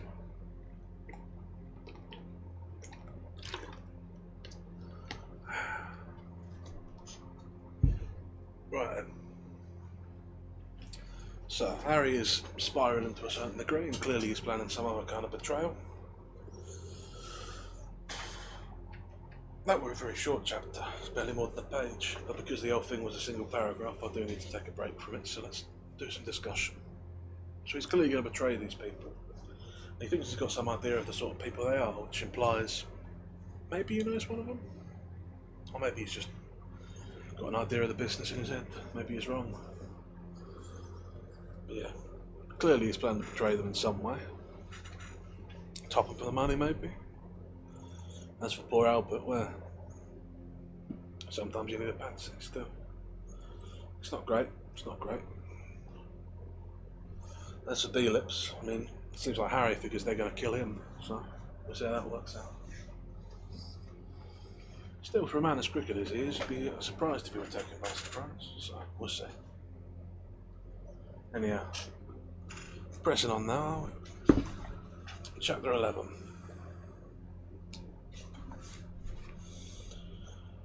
They were about 9:30 when B-Lips come into the place. You could see they'd given him plenty out of Richards, because when he drinks it makes him cocky. They come in plenty cocky. Well, big shot, he says to Harry. Don't big shot me, Harry told him. I want to talk to you, big shot. Where? Back in your office? Harry asked him. Yes, back there. Anybody back there, Freddie? Not since that law. See, how long are they going to have that 6 o'clock business? Why don't you retain me to do something about it? B-Lips says. Retain you will, Freddie tells him. And the two of them go back there with the crews and the cases with the empty bottles. There was one electric light on in the ceiling, and Harry looked in all the booths through the dark and saw there was no one. Where? He said. They wanted for late day tomorrow afternoon, B-Lips told them. What are they going to do? You speak Spanish, B-Lips said. You didn't tell them that, huh? No, I'm your pal. You know that. You're right on your own mother. Cut it out. Look at what I'm letting you in on. When did you get tough? Listen, I need the money. I've got to get out of here. I'm all washed up here. You know that, Harry. You don't know that. You know how they've been financing this revolution with kidnapping and the rest of it? I know. This is the same sort of thing. They're doing it for a good cause. Yeah, this is here. This is where he was born. You know everybody works there. Nothing's going to happen to anybody. And those guys?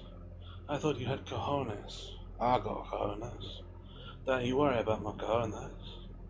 I'm figuring on keeping on living here. I'm not, B-Lips said. Jesus, Harry. He said it himself. I'm going to get out, B-Lips said. When you going to get the boat out? Tonight.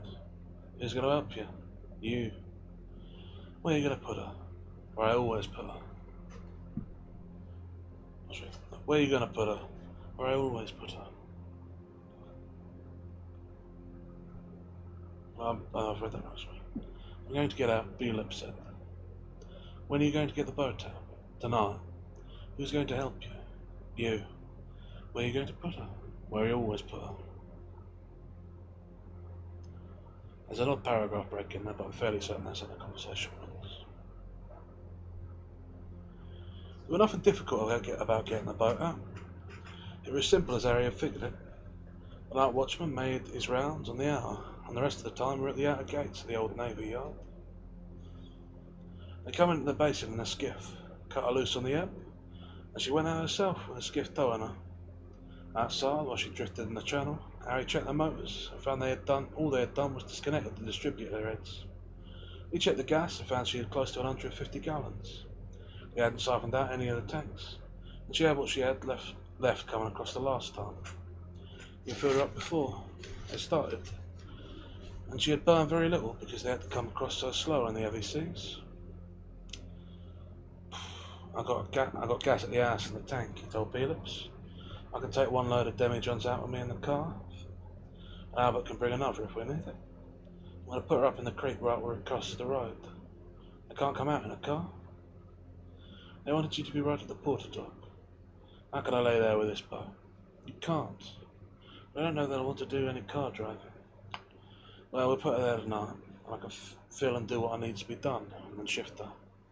You can hire a speedboat and bring them out. I've got to put her up there now. I've got plenty to do. You Scotland and drive out to the bridge and pick me up. I'll be on the road there in about 2 hours. I'll leave her and come out to the road. I'll pick you up, Phillips told him. And Harry, with the motors throttled down so that she moved quickly through the water, swung her around towards the skiff close, into where the riding lights of the cable schooner showed. He threw the clutches out and held the skiff while Phillips got him. In about 2 hours, he said. All right, said Phillips. Sitting on the steering seat, moving ahead slowly in the dark, keeping well out from under the lights at the edge of the docks, Harry thought, Phillips is doing some work for his money after all. For his money, all right. Wonder how much he thinks he's going to get. I wonder how he ever hooked up with these guys. He's a smart kid who had a good chance once. He's a good lawyer too. But it made me cold to hear him say it himself. He put his mouth on his own self, all right. It's funny how a man can mouth something. When I heard him mouth himself, it scared me. That's the end of chapter 11. And just as we're about to go into the ad break, conveniently, I've noticed that, so I'll see you all on the other side. But first, I'll have my little drink of water.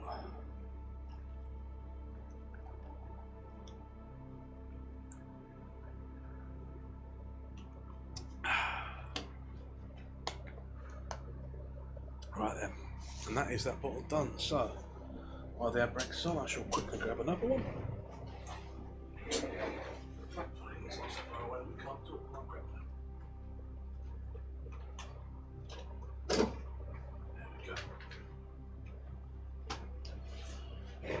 So then, remarkably easy to get a buy out of the customs yard, it seems. The old Navy yard. Oh, that reminds me, I've got to take my lozenge. My throat actually, it almost feels better than it did last hour, so I think we're old and strong. I had to waver in a bit, but we'll push through and hopefully we'll manage. But yeah, at the 3 hour mark, we're currently just about page 80, so on track for about 7 hours, yeah. Which is crazy. I'm not sure we'll make that, if I'm honest. 6 being my record before, and may have given me a bit of trouble, but you know. What is there to say about this chapter? Not a lot, really. I think the most interesting thing is Harry talking about B-Legs doing himself with his own mouth. I suspect it's the moving away part that's done it, although I'm not exactly clear on why. Maybe just because he's lost Harry's sympathy because of it? Maybe for another reason. Maybe it just implies that he's set to be receiving enough money that he's definitely going to get killed for it. I don't know. I'm sure it will come clear in the time. But yeah. There's a whole lot of betrayal going on here.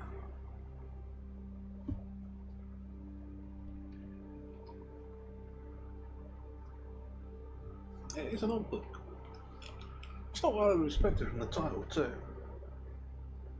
Being to have and to have not. I mean, it's plenty about money, but there's so much more to it too than you'd have expected might have taken precedence. But no. Money's the driving force. It's what brought people to do the action, so obviously. Here's why he's doing it, it's the underlying thing. Still. Interesting. Interesting indeed. With that we go over to Cuba. And they're doing something to fund their evolution. Not the kidnapping they did last time, apparently. Not that I know too much about the Cuban Revolution, if I'm honest.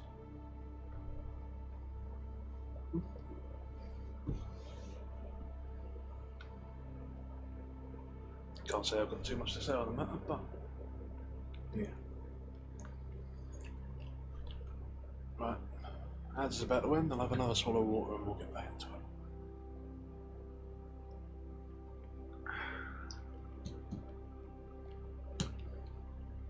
And we should be back. So, moving right on. Chapter 12.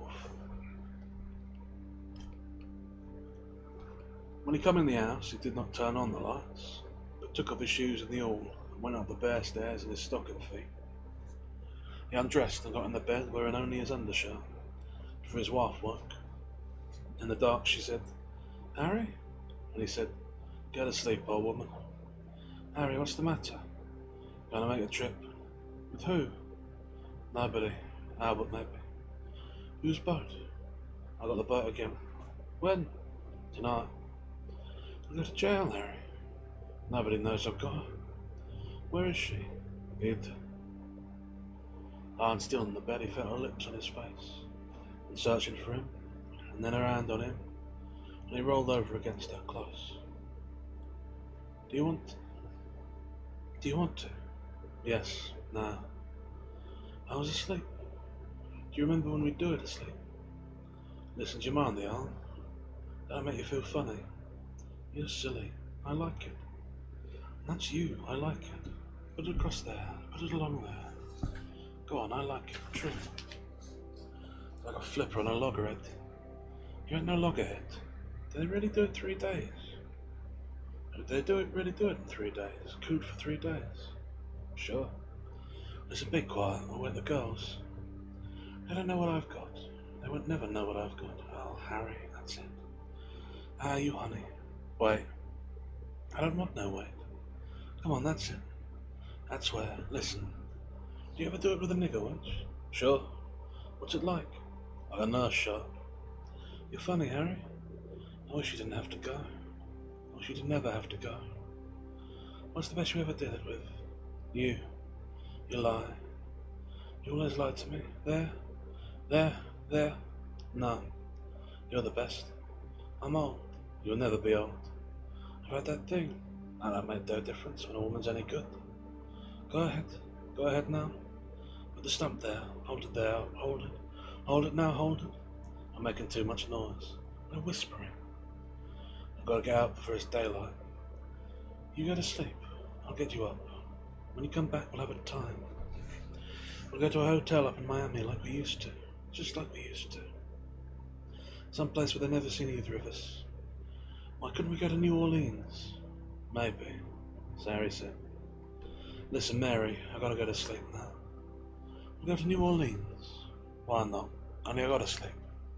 Go to sleep. You're my big honey. Go on to sleep. I'll wake you. Don't worry.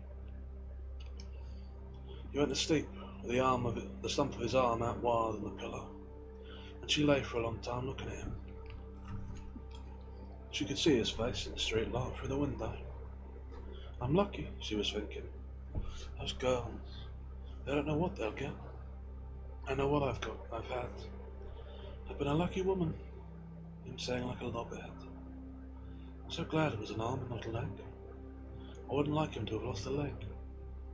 Why do you have to lose that arm? It's funny though, I don't mind it. Anything about him I don't mind. I've been a lucky woman. There ain't no other men like that. People ain't never tried them, don't know. I've had plenty of them. I've been lucky to have him. Suppose those turtles feel like we do. Suppose that all the time they feel like that. Or do you suppose it hurts the she? I think of the damnedest things. Look at him sleeping just like a baby. I better stay awake just to call him. Christ, I could do that all night if a man was built that way. I'd like to do it and never sleep. Never, no, never. No, never. Well, think of that, will you? Me at my age. I ain't old. He said I was still good. 45 ain't old. I'm 2 years older than him. Look at him sleep. Look at him sleep there like a kid.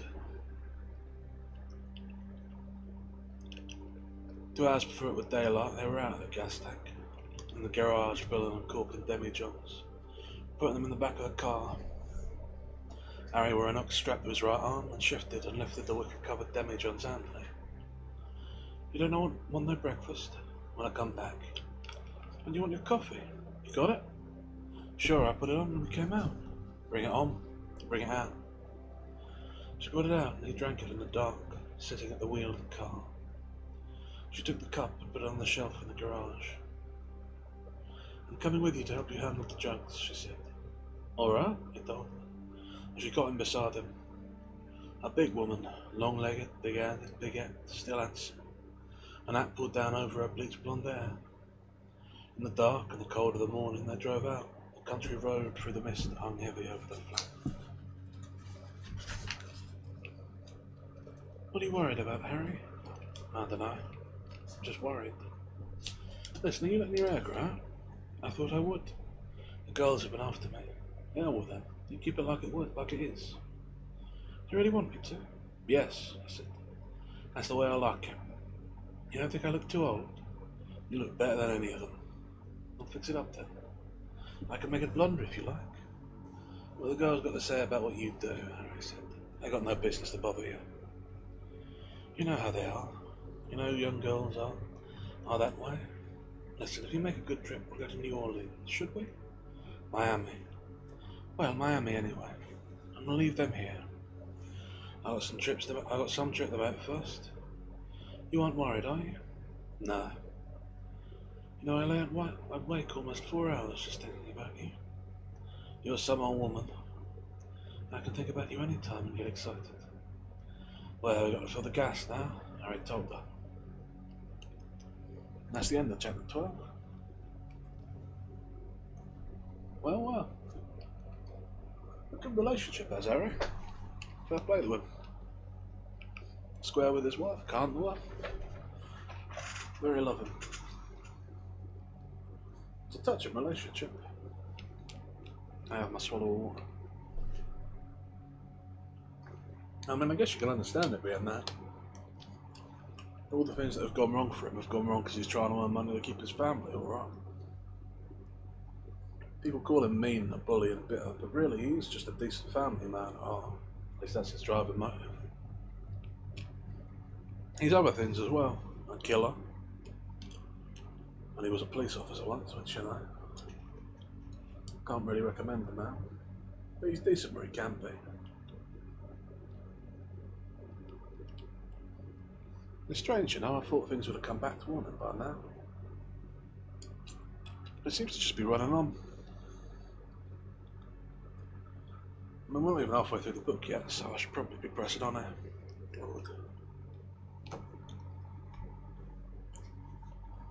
But I decided to just read this whole thing in one sitting, or at least try it. It's madness. I'm starting to doubt myself, but we'll press on. Chapter 13. At 10 o'clock in the morning in Freddie's place, Harry was standing in against the bar with 4 or 5 others. 2 customs men had just left. They had asked him about the boat, and he had said he did not know anything about it. "Where were you last night?" one of them asked. "Here and at home." "How late were you here?" "Until the place shut." "Anybody see you here?" "Plenty of people." "There's plenty of people," Freddie said. "What's the matter?" Harry asked. "You had to steal my own boat? What would I do with it?" "I just asked you where you were," the customs house officer said. "Don't get plugged." "I'm not plugged," Harry said. "I was plugged back when they seized the boat without any proof you carried liquor." "There was an affidavit sworn to," the customs man said. "It wasn't my affidavit. You know the man that made it." "All right," said Harry. "I don't say I'm plugged at you, asking me.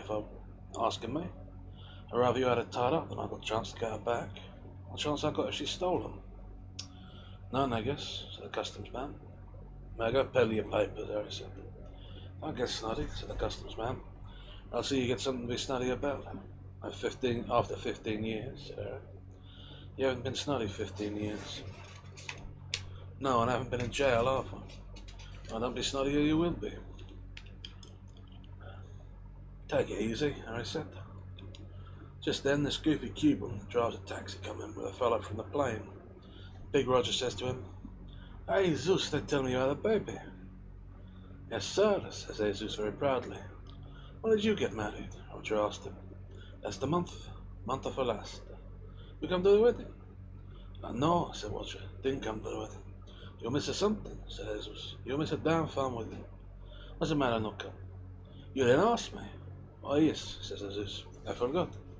I didn't ask you. You get what you want?" He asked the stranger. "Yes, I think so."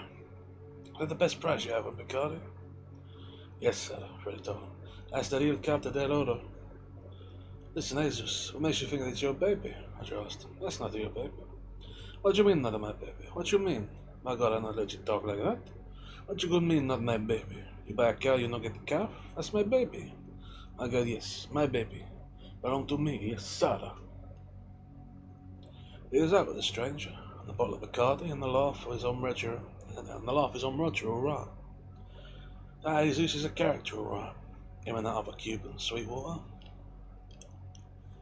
Just then in comes B-Lips, the lawyer. He says to Harry, the customs just went out to take your boat. Harry looked at him, and he could see the murder come in his face. B-Lips went on in this same tone without any expression in it. Somebody saw it in the mangroves from the top of one of those high WPA trucks and called up from where they're building the camp out at Boca Chica, the customs house. I just saw Herman Friedrichs, he told me. Harry didn't say anything, but you could see the killing go out of his face. His eyes come open natural again. And he said to B-Lips, "You're everything, don't you?" "I thought you'd like to know," B-Lips said in that same expressionless voice. "None of my concern," Harry said. "You ought to take better care about it than that." The two of them stood there at the bar, and neither one said anything, until Big Roger and the three others had drifted out. Then they went in the back. "You're poison," Harry said. "Everything you touch is poison. Is it my fault the truck can see it? You picked the place. You hit your own boat." "Shut up," Harry said. "Did you ever have our trucks like that before? That's the last chance I had to make any honest money. That's the last chance I got to go out on a boat where there's any money. I let you know as soon as it happened. You're like a buzzard." "Cut it out," B-Lips said. "You want to go late this afternoon now?" "Yeah, they do. They're nervous about something." "What time do they want to go?" 5 o'clock. "I'll get a boat. I'll carry a new out." "That isn't a bad idea." "Don't know that now. Keep your mouth off my business." "Listen, you big murdering slob," said B-Lips. "I try to help you out and get in on something. All you do is poison me. Shut up. You're poison to anybody that ever touched you." "Cut it out, you bully. Take it easy," Harry said. "I gotta think. All I've done is think one thing out, and I got it thought out now, and now I gotta figure out something else. Why don't you let me help you? You come here at 12 o'clock and bring that money to put up for the boat." As they come out, Albert come up to the place and went up to Harry. "I'm sorry, Albert, can't use you," Harry said. "You thought out that far already." "I'll go cheap," Albert said. "I'm sorry," Harry said. "I've got no need for you now." "You won't get a good man for what I'll go for," Albert said. "I'm going by myself." "I don't want to make a trip like that alone," Albert said. "Shut up," said Harry. "What do you know about it? I teach you any business on the relief?" "Go to hell," said Albert. "Maybe I will," said Harry. Anybody looking at him could tell he was thinking plenty fast, and he didn't want to be bothered. "I'd like to go," Albert said. "Can't use you," Harry said. "Let me alone, will you?" Albert went out, and Harry stood there at the bar, looking at the nickel machine, the 2 dime machines and the quarter machine, the picture of Custer's last stand on the wall. So he'd never seen them.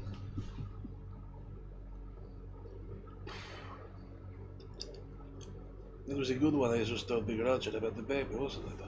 Really said to him, putting some coffee glasses in the bucket of soapy water. "Give me a package of Chesterfields," Harry said to him. He held the package under the flap of his arm and opened it at one corner. Took a cigarette out and put it in his mouth. He dropped the package in his pocket and lit the cigarette. "What shape's your boat in, Freddie?" he asked. "Just had her on the ways," Freddie said. "She's in good shape." "You want to charter her?" "What for?" "For a trip across. Unless they put up the value of her." "What's she worth?" $1,200. "I'll charter her," Harry said. "Will you trust me on her?" "No," Freddie told him. "I'll put up the house as security." "I don't want your house. I want $1,200 up." "All right," Harry said. "Bring out the money," Freddie told him. "Let B-Lips come in, tell him to wait for me," Harry said. Went out. I see you in a chapter 13. Things is going from bad to worse for our poor fellow Harry. He's no one to blame but himself, really, on account of being, well, the man who did the yard and his boat well.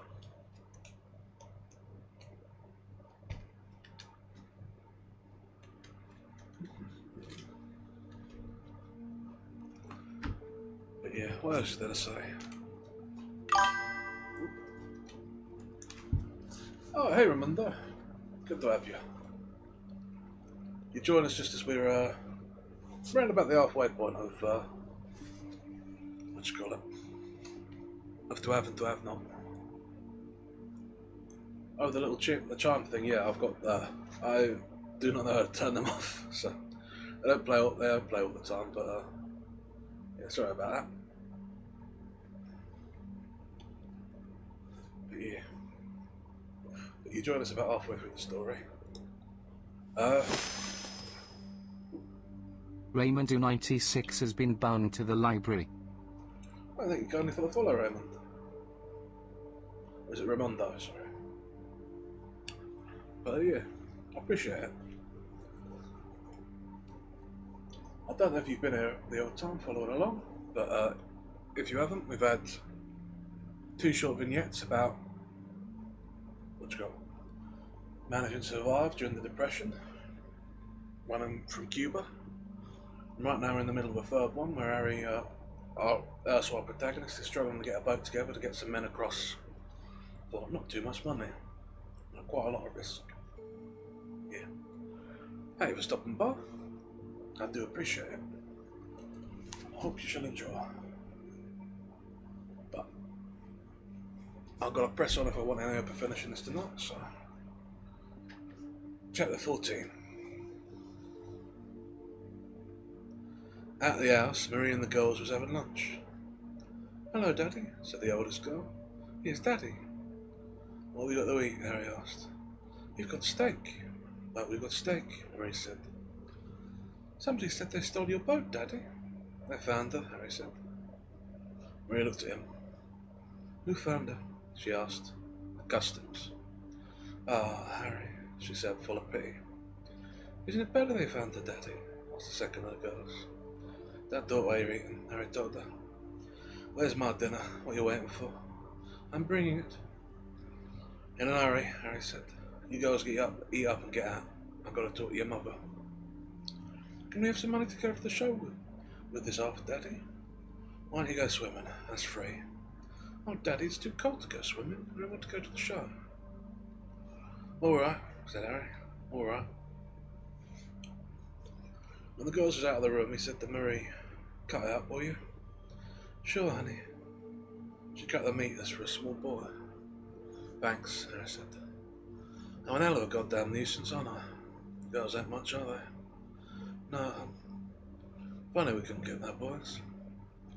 "It's because you're such a man. That way it always comes out, girls." "I ain't no hell of a man," Harry said. "Listen, I'm going on a hell of a trip. Tell me about the boat." "I saw it from a truck. Our truck." "Shucks. Worse than that. Shit." "Oh, Harry, don't talk like that in the house. You talk worse than that in bed sometimes. That's different. I don't like to hear shit at my own table." "Ah, shit. Oh, honey, you feel bad," Marie said. "Nah," said Harry. "I'm just thinking." "Well, you think it out. I've got confidence in you." "I've got confidence. It's the only thing I have got." "Do you want to tell me about it?" "Nah. Only don't worry no matter what you hear." "I won't worry." "Listen, Marie. Go on up the upstairs trap and bring me the Thompson gun. Look in that wooden box with the shells. I see all the clips is filled." "Don't take that. I got to." "You want any of the boxes of shells?" "No. Don't load any clips. I've got 4 clips." "And you aren't going on that kind of a trip." "Going on a bad trip." "Oh God," she said. "Oh God, I wish we didn't have to do these things." "Go on, get it and bring it back down there. Get me some coffee." "Okay," said Marie. She leaned over the table and kissed him on the mouth. "Leave me alone," said Harry. "I gotta think."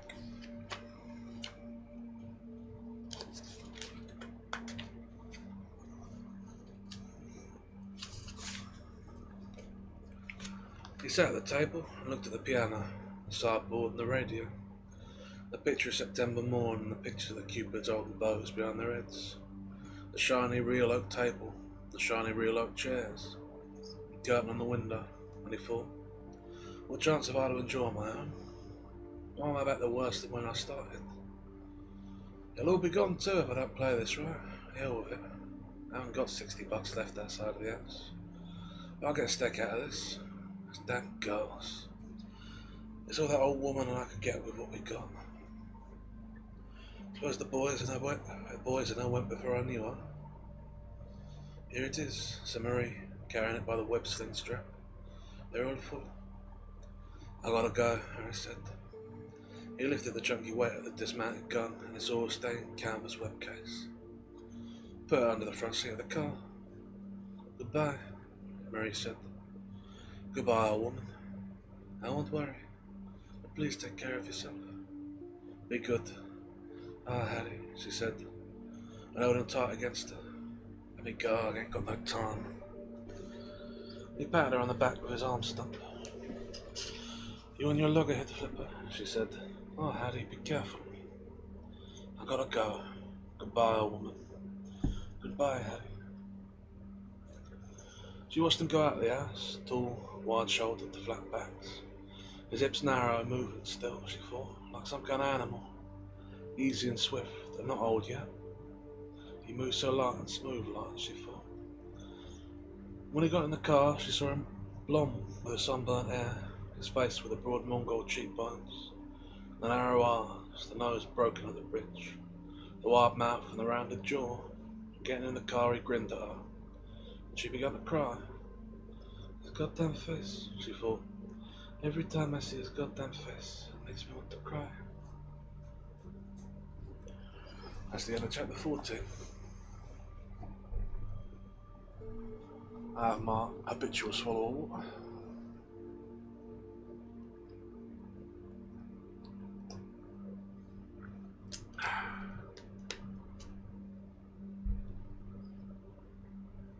So what are we going to say about that?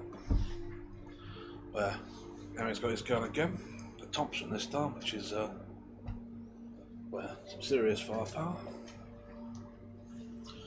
And he still has a good relationship with his wife. And even when he's only got $60 in the world, he still can't deny his kids money to go see a show. I'd say it was a big softy if we hadn't seen him kill a man with his bare hands early in the story. Lord Almighty, right. Christ. Ugh. Man, I thought I was good for this, but my arms are starting to get heavy. That's not good. Normally when I do one of these, it's my voice that gives out, but the voice is doing really well actually. 4 hours on, very strong. But my arms is giving out on me. Well, good push on.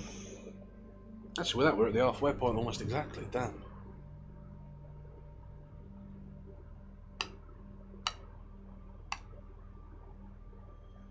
That would actually be a really good ending point too. Halfway through the story, we've just had him go on, say goodbye to wife. That is like a natural break point. Damn.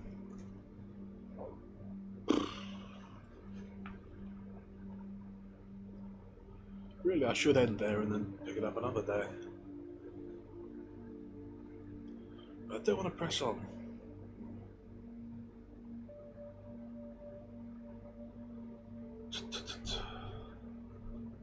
There's nothing for it. We'll press on. If I've got to end, I'll find another break point. Still though, it's just annoying when there's a good one and you don't have to have a reason to use it. Right. I'm rambling again. I've got to press on if I want to finish. Chapter 15. There was 3 tourists at the bar at Freddy's, and Freddy was serving them. One was a very tall, thin, wide-shouldered man in shorts, wearing thick lens spectacles, damn, a small, closely trimmed sandy moustache. The woman with him had her blonde curly hair, cut short like a man's, a bad complexion, and the face and build of a lady wrestler. She wore shorts too.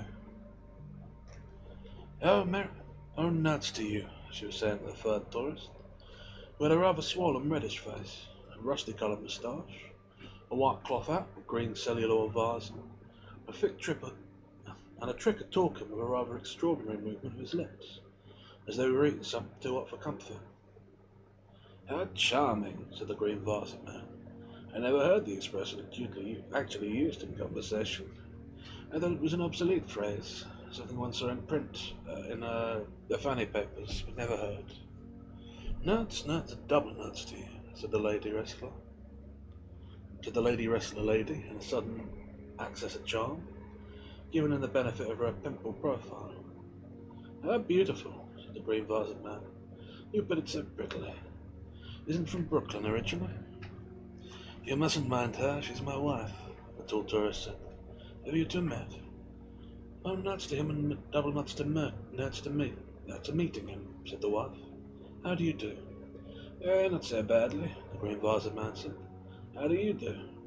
"She does marvellously," the tall one said. "You ought to see her." Just then Harry come in. "Yeah, no worries. You have a good luck, Happy. I appreciate you being here. And if I am done before I get back, I just want to say I do strongly appreciate you, and you have my blessing until the next stream. Unlike the rest of you still have to stay. Happy gets a special pass on account of loyalty.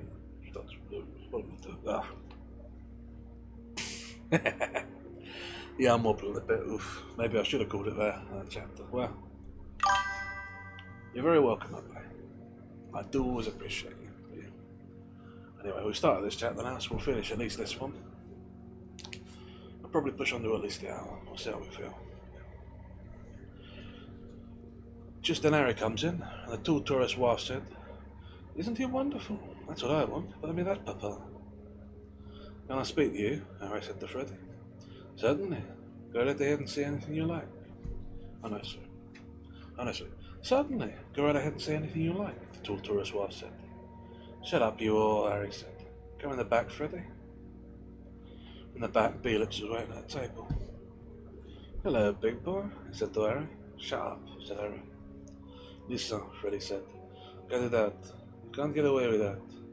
You can't call my trade name like that. You can't call a lady a whore in a decent place like this." "I know," said Harry. "Hear what she said to me."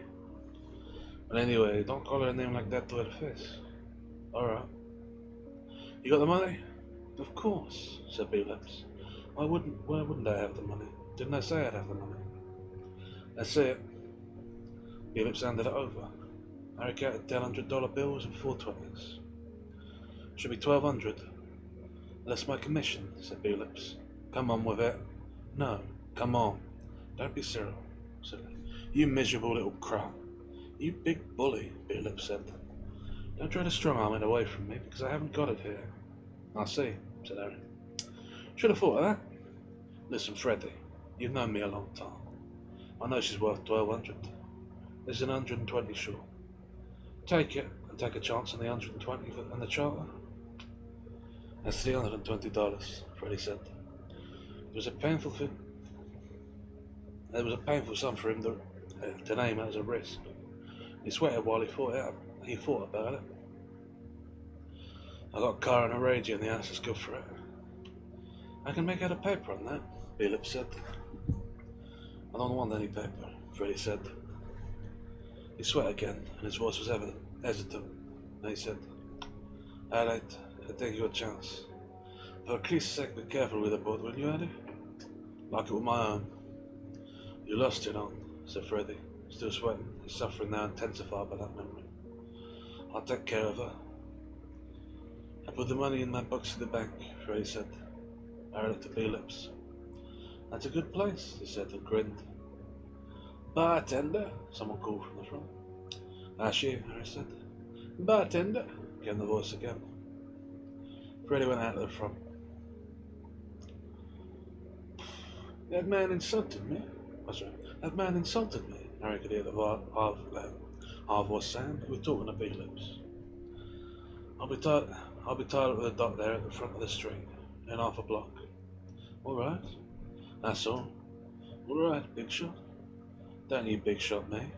However you like." I'll be there from 4 o'clock on. Anything else? They'll take me by force, see?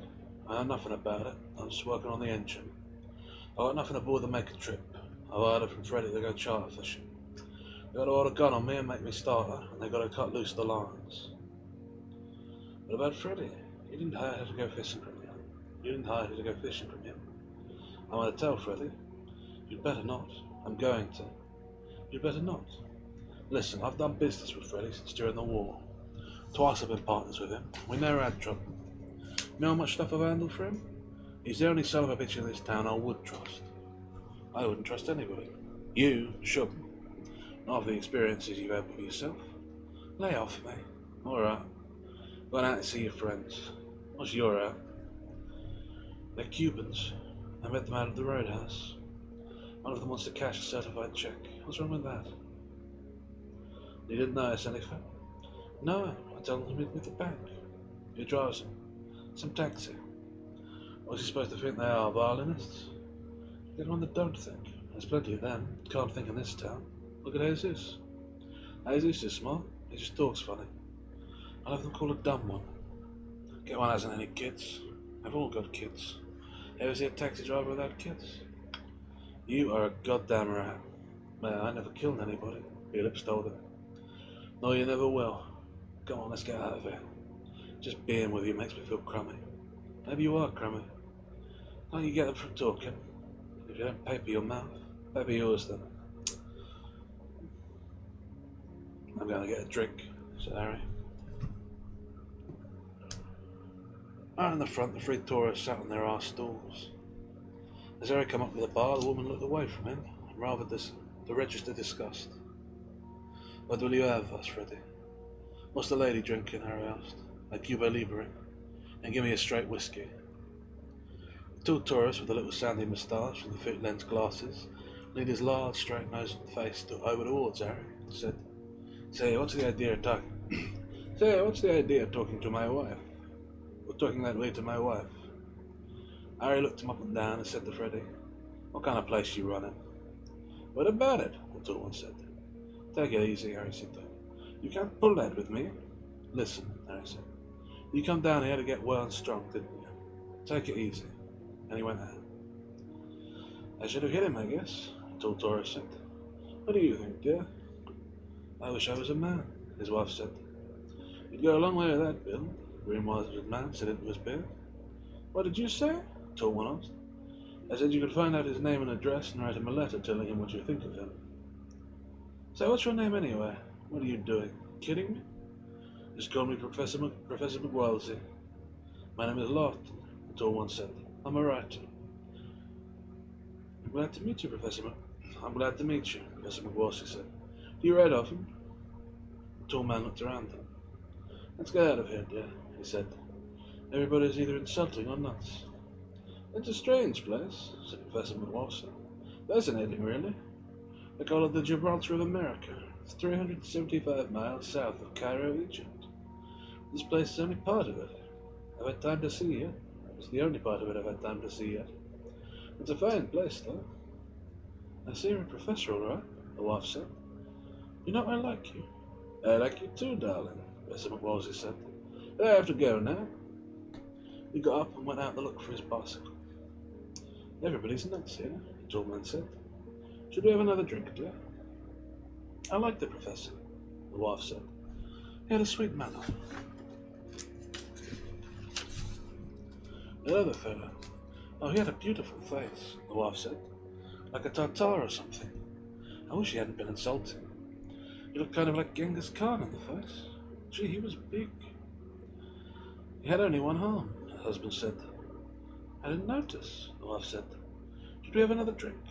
I wonder who'll come in next. Maybe Tamerlane, the husband said.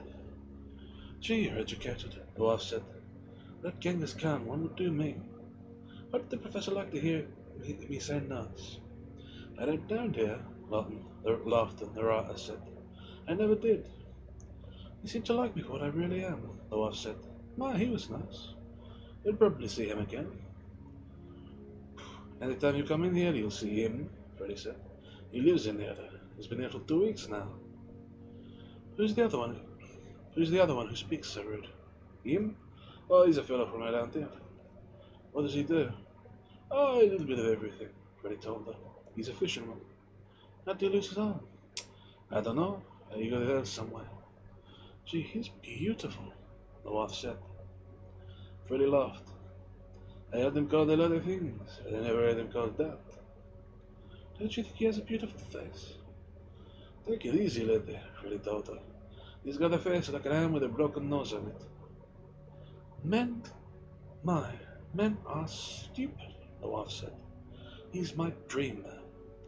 He's a bad dream man, Freddie said. All this time the writer sat there with a sort of stupid look on his face, except when he'd look at his wife admiringly. Anybody would have to be a writer or an FERA man to have a wife look like that, Freddie thought. God, isn't she awful? Just then in come Albert. Where's Harry? And down at the dock. Thanks, said Albert. He went out, and the wife and the writer kept on sitting there. And Freddie stood there worrying about the boat, thinking how his legs up from standing up all day. He had put a grating over the cement, but it didn't seem to do much good. His legs ached all the time. Still, he was doing a good business, as good as anybody in town, and with less overhead. The woman was goofy, all right. And what kind of a man was it would pick out a woman like that to live with? Not even with your eyes shut, thought Freddie. Not with a borrowed. Still, it was drinking mixed drinks. Expensive drinks. That was something. Yes, sir, he said. Right away. A tan-faced, sandy-haired, well-built man, wearing a striped fisherman's shirt and khaki shorts, come in with a very pretty dark girl, wore a thin white wool sweater and dark blue slacks. Here it isn't Richard Gordon, said Laughton, standing up. With the lovely Miss Helen. Hello, Laughton, said Richard Gordon. Did you see anything of a Remy professor around here? He just went out, said Freddie. You want the Venmoose, sweetheart? Richard Gordon asked his wife. If you do, she said. And she said, hello, to the two Laughtons. Make mine 2 parts of French and 1 Italian, Freddie.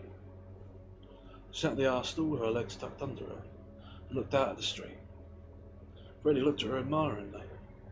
He thought she was the prettiest stranger in Key West that winter. Prettier even than the famous, beautiful Miss Bradley. Was it Mrs. Bradley? Mrs. Bradley was getting a little big. This girl had a lovely Irish face, dark hair that curled almost to her shoulders, and smooth, clear skin. Freddie looked at her brown hand holding the glass. How's the work? Laughton asked Richard Gordon. I'm going all right, Gordon said. How are you doing? James won't work, Mrs. Laughton said. He just drinks. So who is this Professor McWolsey? Laughton asked. Oh, he's some professor of economics, I think, in a sabbatical year or something. He's a friend of Helen's. I like him, said Helen Gordon. I like him too, said Mrs. Laughton. I liked him first, Helen Gordon said happily. Oh, you can have him, Mrs. Laughton said. You good little girls always get what you want. That's what makes us so good, said Helen Gordon. I'll have another vermouth, said Richard Gordon. Do I have a drink? He asked the Laughtons. Why not? Said Laughton. Say, are you going to that big party at Bradley's are throwing tomorrow? Of course he is, said Helen Gordon.